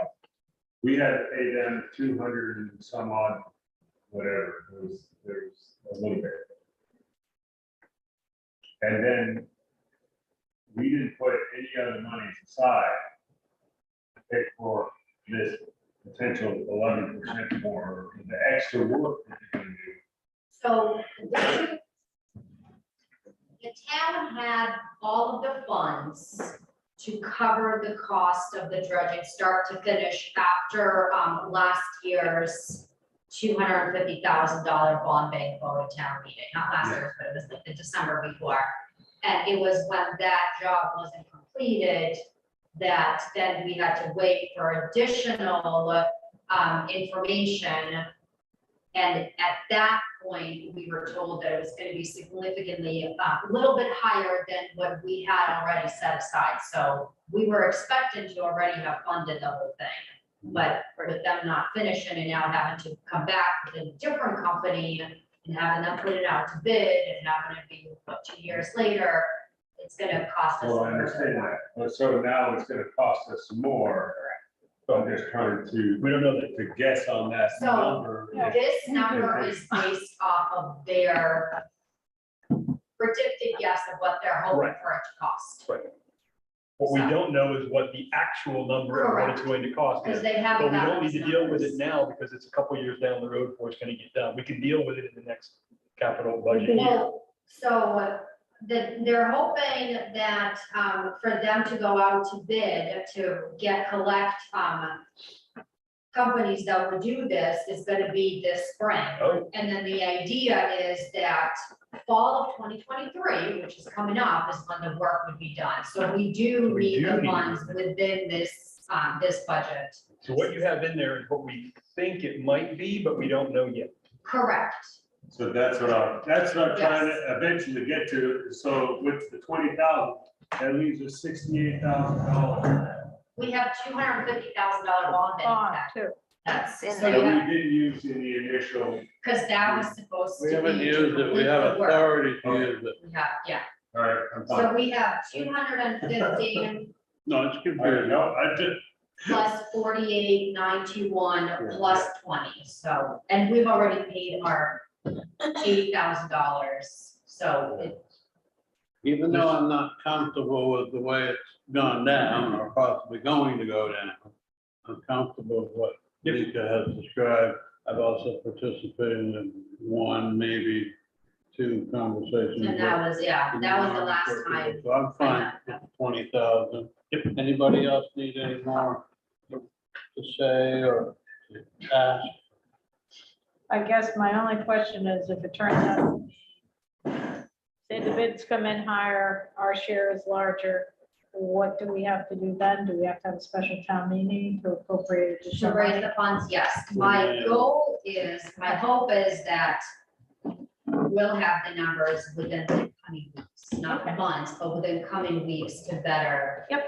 And I'm even more so hopeful that those numbers don't go up, that I'm gonna have to come So back. we have gone for $250,000. So that means the quote would have to be over nearly. Let's say the 10% prior, 10% Right, after, but- so it would have to be over $1 million. Right, but the thing is, they agreed that sort of this overrun was justified, questionable. But, so we're paying our percentage of the extra cost because they made the decision that it was justified, so. And they're ultimately paying 80% Right. of whatever the cost is, so it is in their best interest to try to keep the number down. The one thing to keep in mind that is not within the discussion or numbers of this budget, is that the previous dredging company submitted a request for equitable adjustment, asking for an additional 800,000. And according to Army Corps, I mean, that could be years before that's resolved. And we, as the municipality, would be responsible for 20% of that cost. I'm not even considering Right. any of that within this. I figured if Burn that, that bridge after we cross it. exactly. Burn something. Okay, we all set with 20,000? Got it. Yes. Thank you. Thank you. That's okay. Next line item, 9015 is the stone wharf. We currently have a balance in the Machias Savings Reserve account, $258,131.37. Proposed here for 2024 is $110,000. Comments, questions? I recommend that we bring it down to 100. Go ahead and do. I guess I just want to know what the goal is, the time frame, and where the 100,000 comes from. I just kept the same number in it from last year with all the work that's going. Yeah. I mean, it's It's a really fair question, and I think it's fair to say that we couldn't answer, I couldn't answer that right now in front of town meeting. We don't know if we're going to pursue an upgrade. We don't know if we're going to pursue the existing proposed upgrade. Okay, so this money is really for getting to the point of making a decision. It's not to Yes. be put aside for the actual construction. Is that right? I think that would be a fair Yeah, statement. because so looking at the different RFPs that we received, if you roughly just look at the numbers, that next step is probably gonna cost the town a couple $100,000. And so that's what, this would pay. Yeah. No, so it's no. And I guess I would have to ask, without offending Bob and Carol, I don't think you were here for some of this discussion. Jen and Bob and Vika, isn't it also fair to say that if we as a community decide to do something with the stone wharf, that might also include a widening improvement project to the stone wharf road, Correct. which we believe will fit into this description? It should. I believe that's why we opted with that 110 that last year. That was the intention of widening that road and potentially other site. My only point is, even though we don't have a final design of what that stone wharf road could look like in an improvement project or not, I think some of this money could be available with a straight face explanation to the public to be used for. And does the definition incorporate that concept so that we're not restricted to the physical wharf? Because it would be good to change that. It seems, It's a little fuzzy to me if it's, the description police people might come out. right, I just want to know. I'm fine with it being a road. So Probably. Stone Wharf Reserve, I think it's questionable, it's probably gonna have to go for changing engineering, capital maintenance and construction / reconstruction of the Stone wharf parking and wake break structures.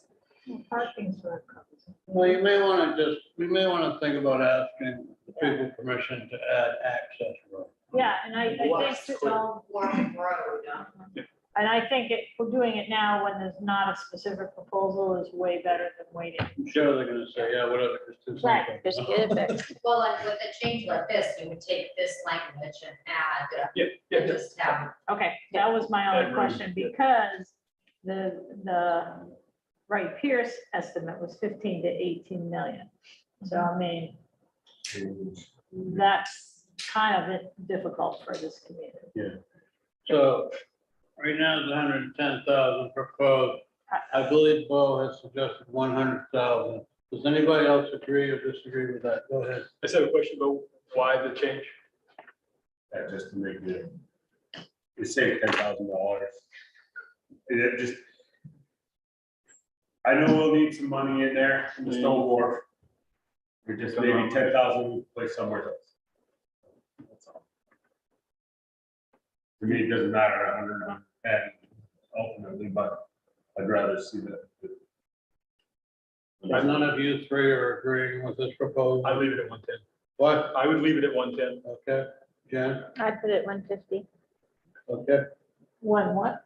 50. 150. Yeah, so I mean, the 110 is coming from the previous allocation. That's all.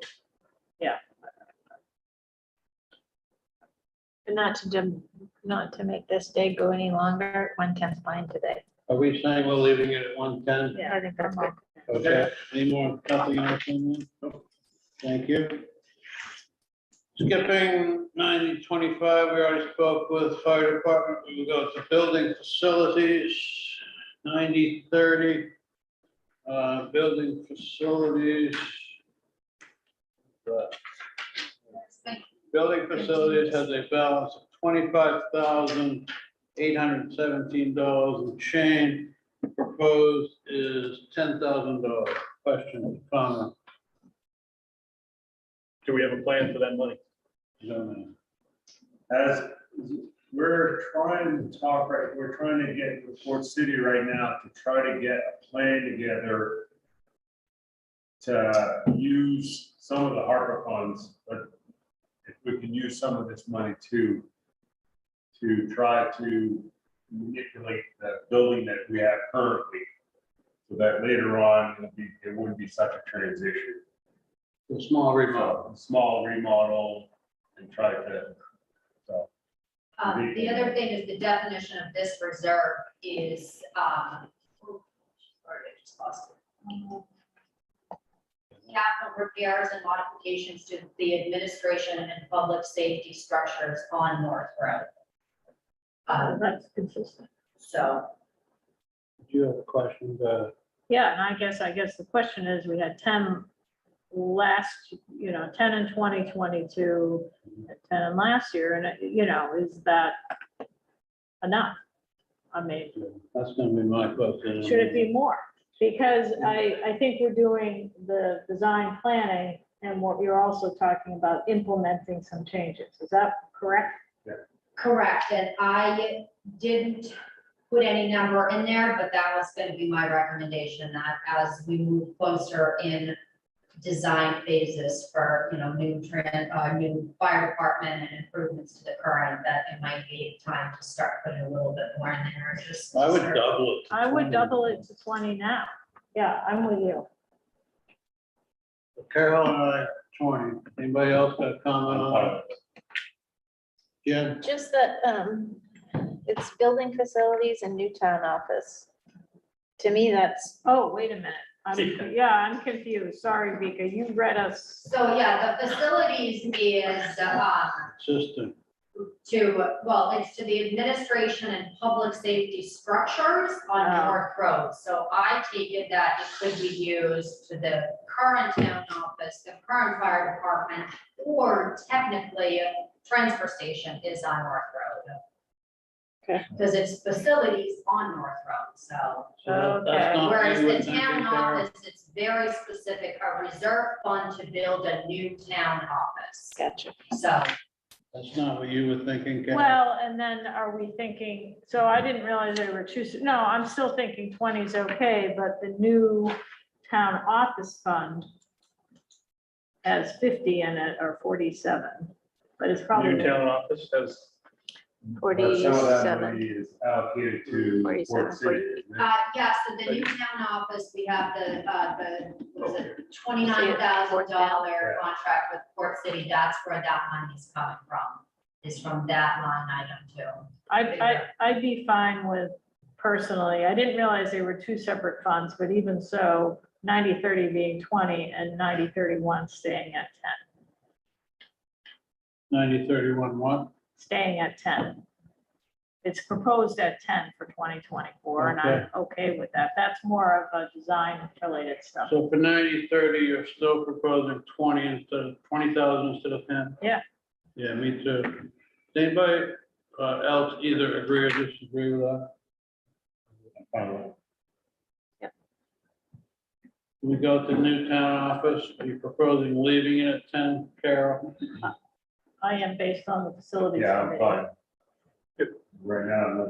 No, I think as of right now, I think, you know, the time will come where more will be recommended. Any more discussion on that one? Nope.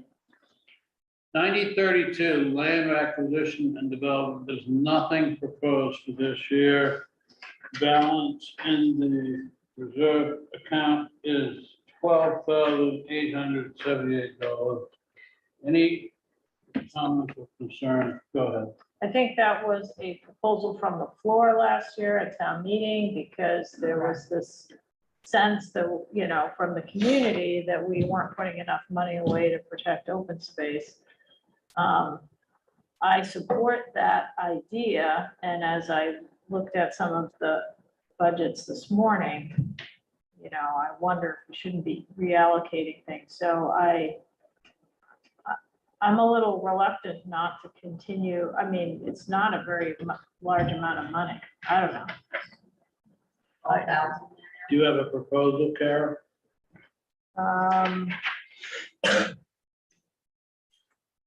I guess I would put it at 10. I think the community wants it. They voted for it, and we didn't even propose it. I hate to take it back out. Okay, go ahead. I would go with 10, and I would suggest we do it on an ongoing basis and treat it as a sinking fund from which we could draw money if the opportunity comes up to buy a piece of land that we agree ought to go to town meeting. We have the money there. All we're asking for is permission to spend it. And from a conservation standpoint, from an access standpoint, I think we're going to see more and more land change hands in the future. I think we have to be ready for it. So I would say 10,000 a year this year, and I would support it on an ongoing basis, 10,000 a year. Go ahead. So in looking at like how much land costs, how is 20,000 even gonna make a difference? For year after year, until you have more. But also, like, land trust might have a situation where we can match a portion of it. I mean, a lot of towns Does that have, happen? to me, it's land acquisition and development sounds more like we're gonna build something. I'm thinking more of open space preservation is kind of the objective. So I don't know what the definition is of that fund. There we go. So this is one of the ones I was gonna raise to you. I've looked through past town meetings, and I cannot find what meeting this was voted as a reserve account or what the definition was, because in that capital thing, it says discuss with selectmen. Okay. So I think it's a good opportunity to put a definition at town meeting to try Yeah, one to more have point. it be updated. To Jen's point, as part of SECA, a group of us went down to look at Pucci's family's property with the hope of splitting off the waterfront part of it as conservation or a town park or something, using the upper part for affordable housing. And we decided against that based on the condition of the building. But as part of that process, I went looking around for state money, and I believe it was not LURC, Land for Maine Futures. Land for Maine Futures does have extensive money available if you can provide a match. So to Jen's question, if we had 20 and there was a chunk of waterfront land available for 400, we could say to them, we've got 20 now, we'll raise another 20 with donations. They might give us the rest of it that we need. The best example I can think of is when the Putnam land came up for sale over here. There's gonna be other things like that. And letting all of our waterfront lands continue to be or increasingly be resort properties where we have the opportunity to try to be ready to preserve some of them, that's a good thing to do. I don't know what the right number is. I don't know when it's gonna happen. They're proposing 10,000. What's your position? I'm fine with the 10,000, but based on what Vika just said, I think we need to figure out some kind of definition before town meeting. Yeah. And actually have it in the books. Yeah. As Well, a, we have to get it approved at town. Yes. Yes. All right, I'm fine with the 10,000 for now too. And as far as the definition goes, we can just put something in there for the people to consider along with a possible amendment to the stone document. So Mika, you gonna come up with language on that? Anything else on land acquisition? Next one is 9033. It's a solar array purchase. Recommendation is 17,500. We're working toward the buyout. it's 27. Yeah, I think so. I think we can actually, I was just looking at the numbers, drop that down to 15, because after this next year, we should have the $78,000 that we need to cover the cost of it. I was gonna say it's just shy of 80,000, so we have the balance in there right now, 62,000, just shy of 63,000. So your proposal is how much, 15? Yeah, I think 15 will give us what we need. I'm for it. Any more questions on that one? Nope. Thank you. Next one is broadband reserve, I think 9034, I think it goes without saying, we don't need to. We don't need to save for this, but we may have some issues with this. Yes. But that's not really capital At this discussion, point, correct. more of Yeah. a bond bank. Broadband's meeting on Monday, and then I'll have an update on Wednesday, so hopefully. You can try to join that Zoom Yeah, Tuesday I'll be at there. 5. 28th, is that a Tuesday or a Monday? Tuesday. Tuesday, yes. 5 p.m. Tuesday at 5. Okay. No more questions on broadband, I'm assuming. Thank you. Next one is 9035. It's a vehicle reserve. It's a general town vehicle reserve that we've had in there. We haven't used it. We have a balance of 28, sorry. Eight. Thank you. Proposed 5,000. I think the question has been asked, why are we proposing 5,000? I'm not sure we have a good answer for that. Deacon may have an answer. I don't have one. I think the question was also asked, are we looking into electric vehicle program? I don't think we have yet, have we? I know, since the request, I haven't had a chance to look into it. Go ahead. So where is this showing up on our Machias Savings Bank, the vehicles? It's towards the top. 8 down. It's right So after, vehicles, is that account? yeah. Okay, Is that in just for, yeah. what's the definition of that The one? definition of that is replacement of town passenger and multi-use vehicles. But if you had a major repair, it could come out of there, or So replacement. This says replacement Okay. of. just asking? Okay, Maybe we should keep the 5 in there. Keep the 5. Anybody opposed to keeping the 5? Okay, thank you. No need to talk about 9036 anymore, radios and communications, is that accurate? Correct. 9040, grant matching funds. Can you read that one, Mika?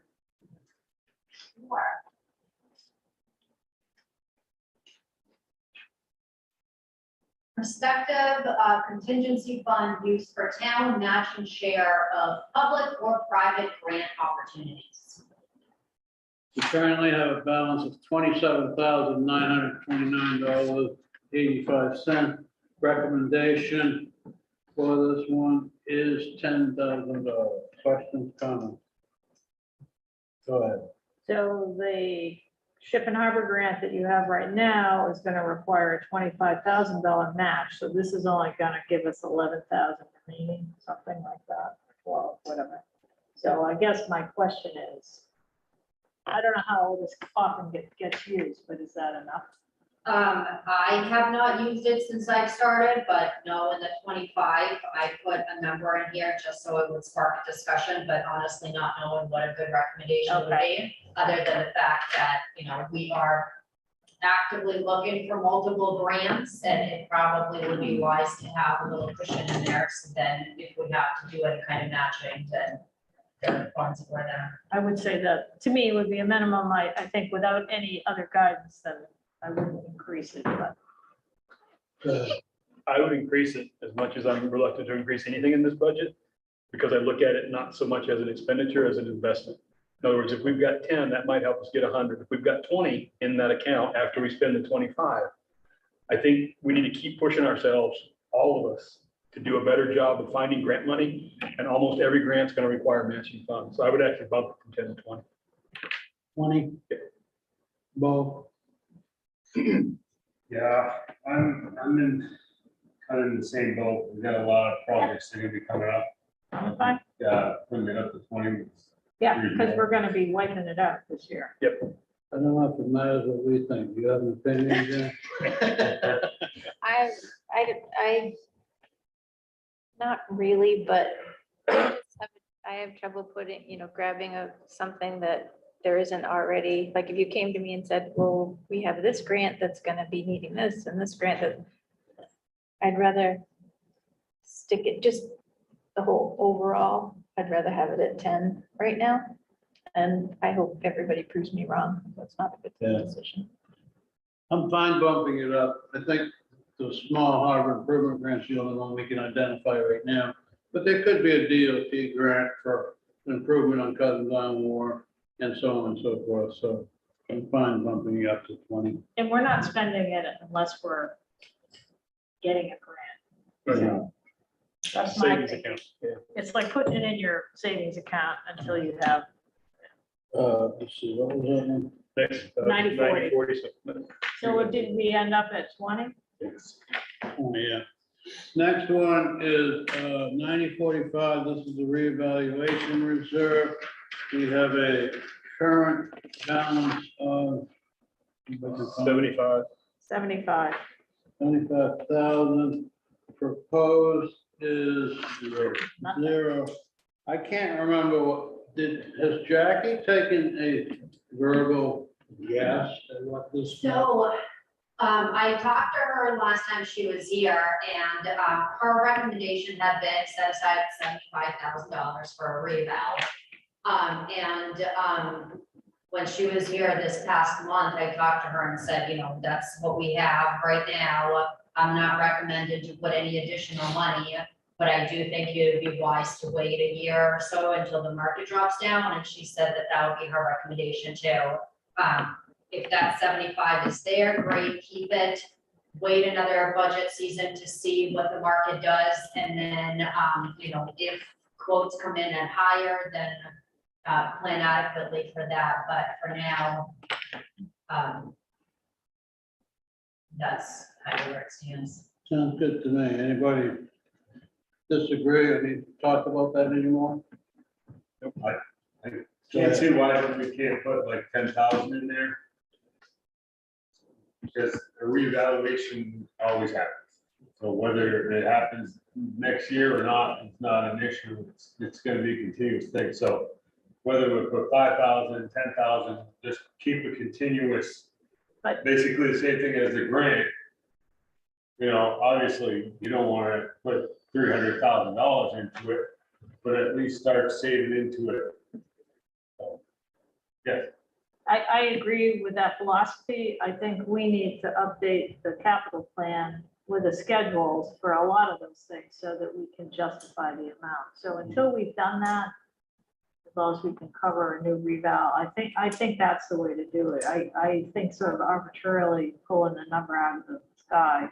Because I think, you know, say a new reval is 100,000, we figure out the time frame and then we start putting the money away. I understand, but that time frame, like we did years prior, we were setting $20,000. Yeah, Instead of saying 20, you said 10. well, but I'd rather come up with a plan that we can justify rather than pick a number. That's how I feel. I Yeah. just me. I guess I'm comfortable with the explanation that I'm hearing from Vika. I think I remember asking Jackie that question now, and she said around 75, and you don't have to rush into it for a couple of years. So I think we got a little bit of time to hear from our assessor and our town administrator, and then proceed. And then if they say, you know, in 5 or 10 years, it's going to be a lot more than that, then we start putting money. All set, Bo? Paving, we've already done 90/50. Public works equipment, we've already done 90/55.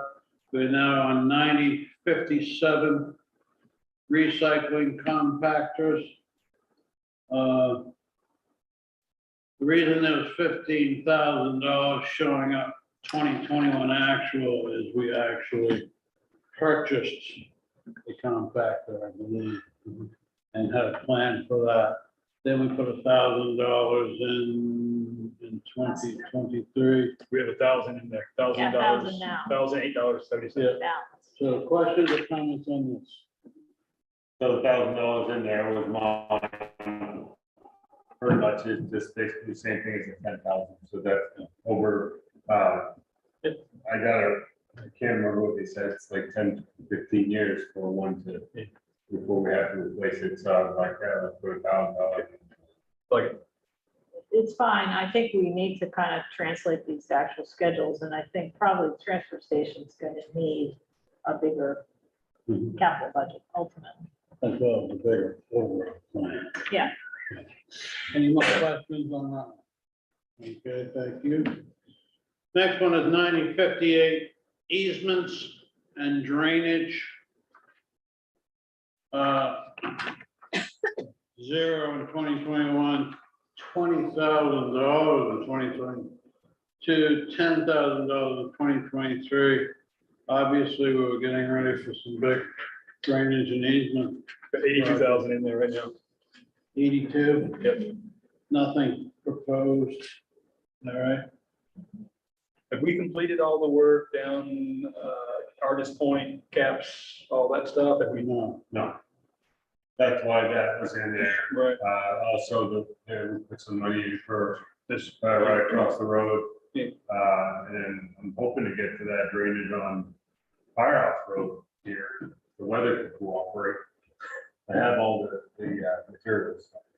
The reason the work wasn't completed on Caps Road, everybody would sign off, is that correct? Still ongoing. And Firehouse, I thought we did that. Fire, I said The Caps. money's in there. The money for Firehouse is in there. It's not completed. The work's not completed. But we paved the road. I thought we did we did the drainage under the road first. We haven't done the rest of it downhill. Gotcha. Yeah. Got it. Any more questions on this? So is that 82 sufficient? Do we think it's sufficient to do what we need to do? Well, as far as this one here, I estimated, we had estimates for this. Yeah. Then we had estimates for caps. So I didn't know what else. I couldn't remember any other projects we had. So this 82 I would roughly think so. come up to those estimates? Yeah. Okay. The roads that need to be Yeah. done. Roughly, yeah. Right. So, but if something else comes up. you know, Right. So right now, there's no other plan. Got it. I think we're okay. for now. Moving down to 90/70 coastal access fund. This currently has 13. It's 12, yeah, 13. $13,000 in it. And we used that for Bennett's, didn't we? The coastal access, yes. So have we paid that bill No. yet? So we're really more at like, wasn't it? We got I just got the bill on Friday afternoon, and it was $6,500, 56 or $6,500, right So around there. We're really at 6,000. So that money will be coming out now. I move that we put, 30,000 into this line item, How much? 20,000? 20,000. For, Can you read the Or- definition? Easement That might be better. purchases and capital structure / road / path construction and repairs facilitating public access to coastal waters and beaches. Can you start, I missed the first part. Easement purchases and capital structure, road, path construction, and repair facilities facilitated public access to coastal waters and beaches. Would that include bar cramps? Grants is no, completely separate. Right. Item on the reserve. After we get done with this list, I'm going to yeah, ask if let me anybody get has go through the any other. specific. Right. Oh, so these don't match up, okay. No, No. These are the ones that I had So- put in. Sorry You're- about that. you're suggesting adding 18,000 above the 2,000, so why is that? Because of the storms that we've been having. I would like to have some money there to either, to repair what we have or to better what we have. There are some places, the end of Fenderson, that the town was requested to fix that a few years ago. Yeah, we have access to the beach there, and it wasn't done appropriately. So, I'd say the same thing, I believe, about Hamilton Beach access, although do we own that? We only own We the, on the, we own the road going down to the right of way. We don't own the points that connects to the shore. Was there a survey? Is there a survey for that area down there? I thought that was kind of sketchy. I could ask Donna, Donna would know exactly, but the thing is, just like to get stairs over there, just certain things that we shouldn't have to, like Chandler's, when we put the rope up there and all that good stuff, so just I to could agree, preserve and help our beach access. I could agree with a smaller increase, but not that much. yeah, I could go to 10,000, which would bring us up to 16K. I agree with that. I could spend with that. Half of what you- 10,000. I'll find. 10,000 total. 10,000 total. Jenny, you have anything to say about that? Not right now. Okay. All right. Reserving. Planning or She's watching the numbers fly. The thermometer is going out. This next one, 9195, I believe, could use a name change, Correct. in my opinion. Yeah. Indian Point retaining wall, I think probably should be named something like Indian Point. On our, Indian Point Public Access. on our capital plan, it's erosion control replacement and all, and or installation of bulkhead. Yeah, That's we need to very change that. specific. Yeah, So I think we may need to change that definition. I think in turn, right now, we have about 70K. right. And I think that's adequate and we could hold off on, right now, there's no money being put in there and I think we know what we're There's doing. nothing proposed, and you guys feel comfortable with the 70,000 if we, Indian Island Corporation and the people of Shebig agree on something that we could accomplish it. Yeah. I just want to clarify, there's 60,000. Oh, sorry. I We thought just, so there was 70 and the Oh, So so the $9,800, which Wetlands was people. half of the bill for Barney's work was, Oh, Oh, right, right. So given the new amount, you're still confident? Yep. Go ahead. I would suggest we change the name of it to Indian Point Public Access. And then we amend the definition to include the word parking. yeah. And I think that's the most we can do until we hear back from IIC.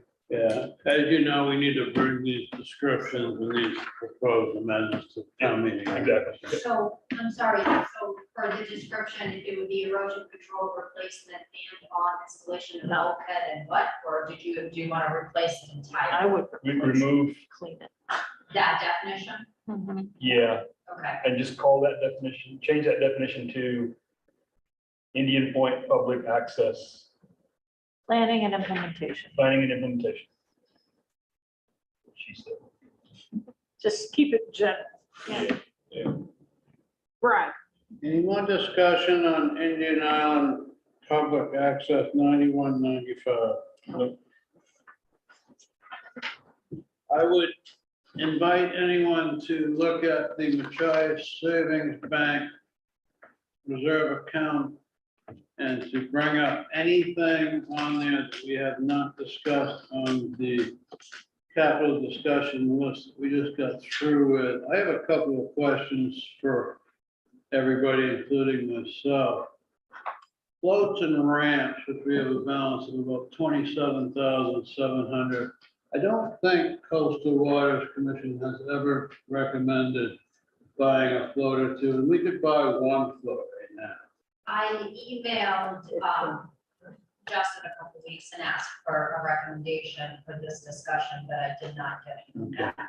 So they're still working on it. I have talked to them. So my point is, I don't think there's a plan to replace a ramp, buy a ramp, replace a ramp, a float, or buy a float right now, is there?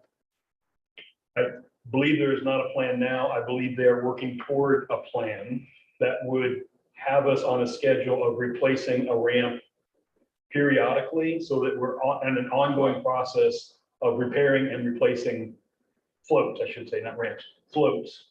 And part of that plan is figuring out to what degree the different floats are interchangeable with each other, because how they hook together has been done in a very 1, 2, 3, 4, 5, 6, 7 specific way. And what they're working toward is to figure out a way that any one of those floats could replace any other float. Okay, so today we don't think, or we're not aware that we need to put more money into that. I would agree with that. Do you have a question about that? I would. There's a, it's not a ramp, but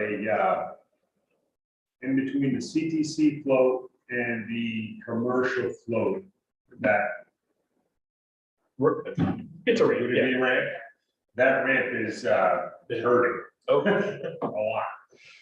So I don't have a quote on how much that would cost, but that's gonna need to be replaced. But that's why 2K, that's not. I talked, well, I got a word from Chuck. Chuck's the one that pointed it out to me, and he said he had somebody look at it that's familiar with welding that. The beams are twisted and it is not recommended to be welded to be fixed. It's a new one to be structural sound. Go ahead, Derek. I just wanted to. So are the floats and ramps both sides or specific to the Shabbat? Both sides, and I think we need a plan before we can modify this, but I think we probably should be socking away some money for some improvements. Well, that's what I'm asking you today. We don't have to do it today. We'll have another shot at this. I'm just asking you, do we need to do it today? Or No. should we think of it? I think we need a plan. Yeah, also, we're trying to schedule things with a workshop with them, so, right. on the first, we'll be talking briefly about, what kind of schedule we can have. Hopefully by then I'll get a date from them, so that we can. Same thing with barge ramps. I don't think we're talking about Bennett's Cove yet, certainly. But Stone Wharf, at some point, I don't know, should we fix up that barge ramp? Should we wait for a bigger project? Should we even think about it yet? I don't know what the answer is.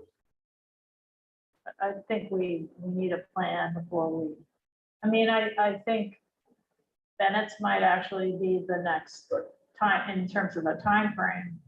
And there might need to be some repairs to the stone wharf, but I think until we know what those are, I don't.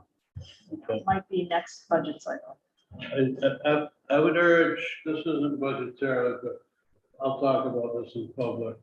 But I would urge us to, we got those barge planks at Stone Wharf for free. One of our old harbor masters found a program through state of Maine. where we could get those ramps for free. So if we're gonna wait, which I think we probably are, we should at least, check into whether there's anything like that still available from the state of Maine.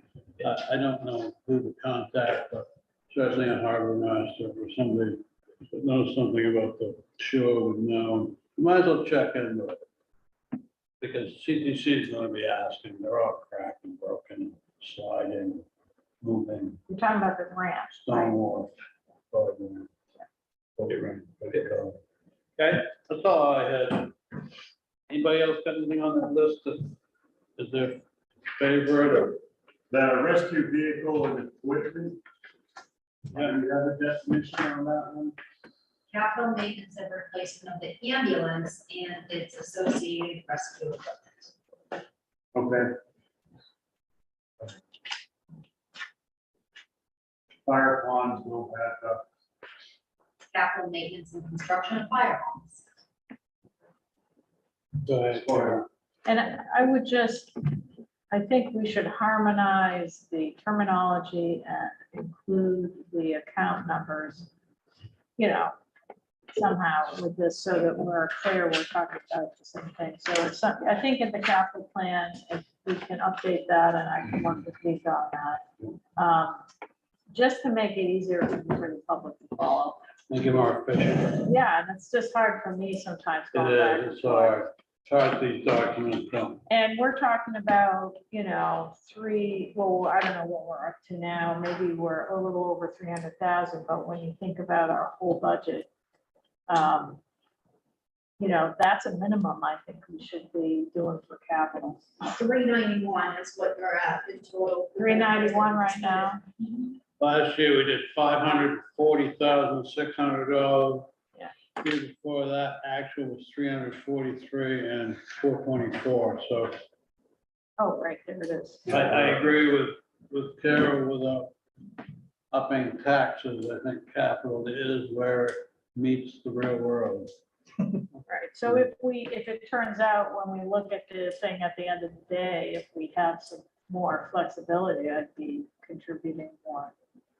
And I think that's what you guys did last year. I, for some reason, memory serves me right, that's a stone wharf, it was like I made 50,000 or something, and then towards the end of the budget season, we hiked it way up. Can I recommend 5,000 to the fire pond? Fire ponds are gonna require some maintenance here. We have several around this island that we depend on. So it's either clearing out the pipes or the drains or just sludging it. And who does that? So typically they hire out people, and then the fire department, they typically take I've seen Ralph do it a few times, at least the golf course one. So there's one year that they replaced all that pipe. I don't remember what happened. But anyway, they replaced all that.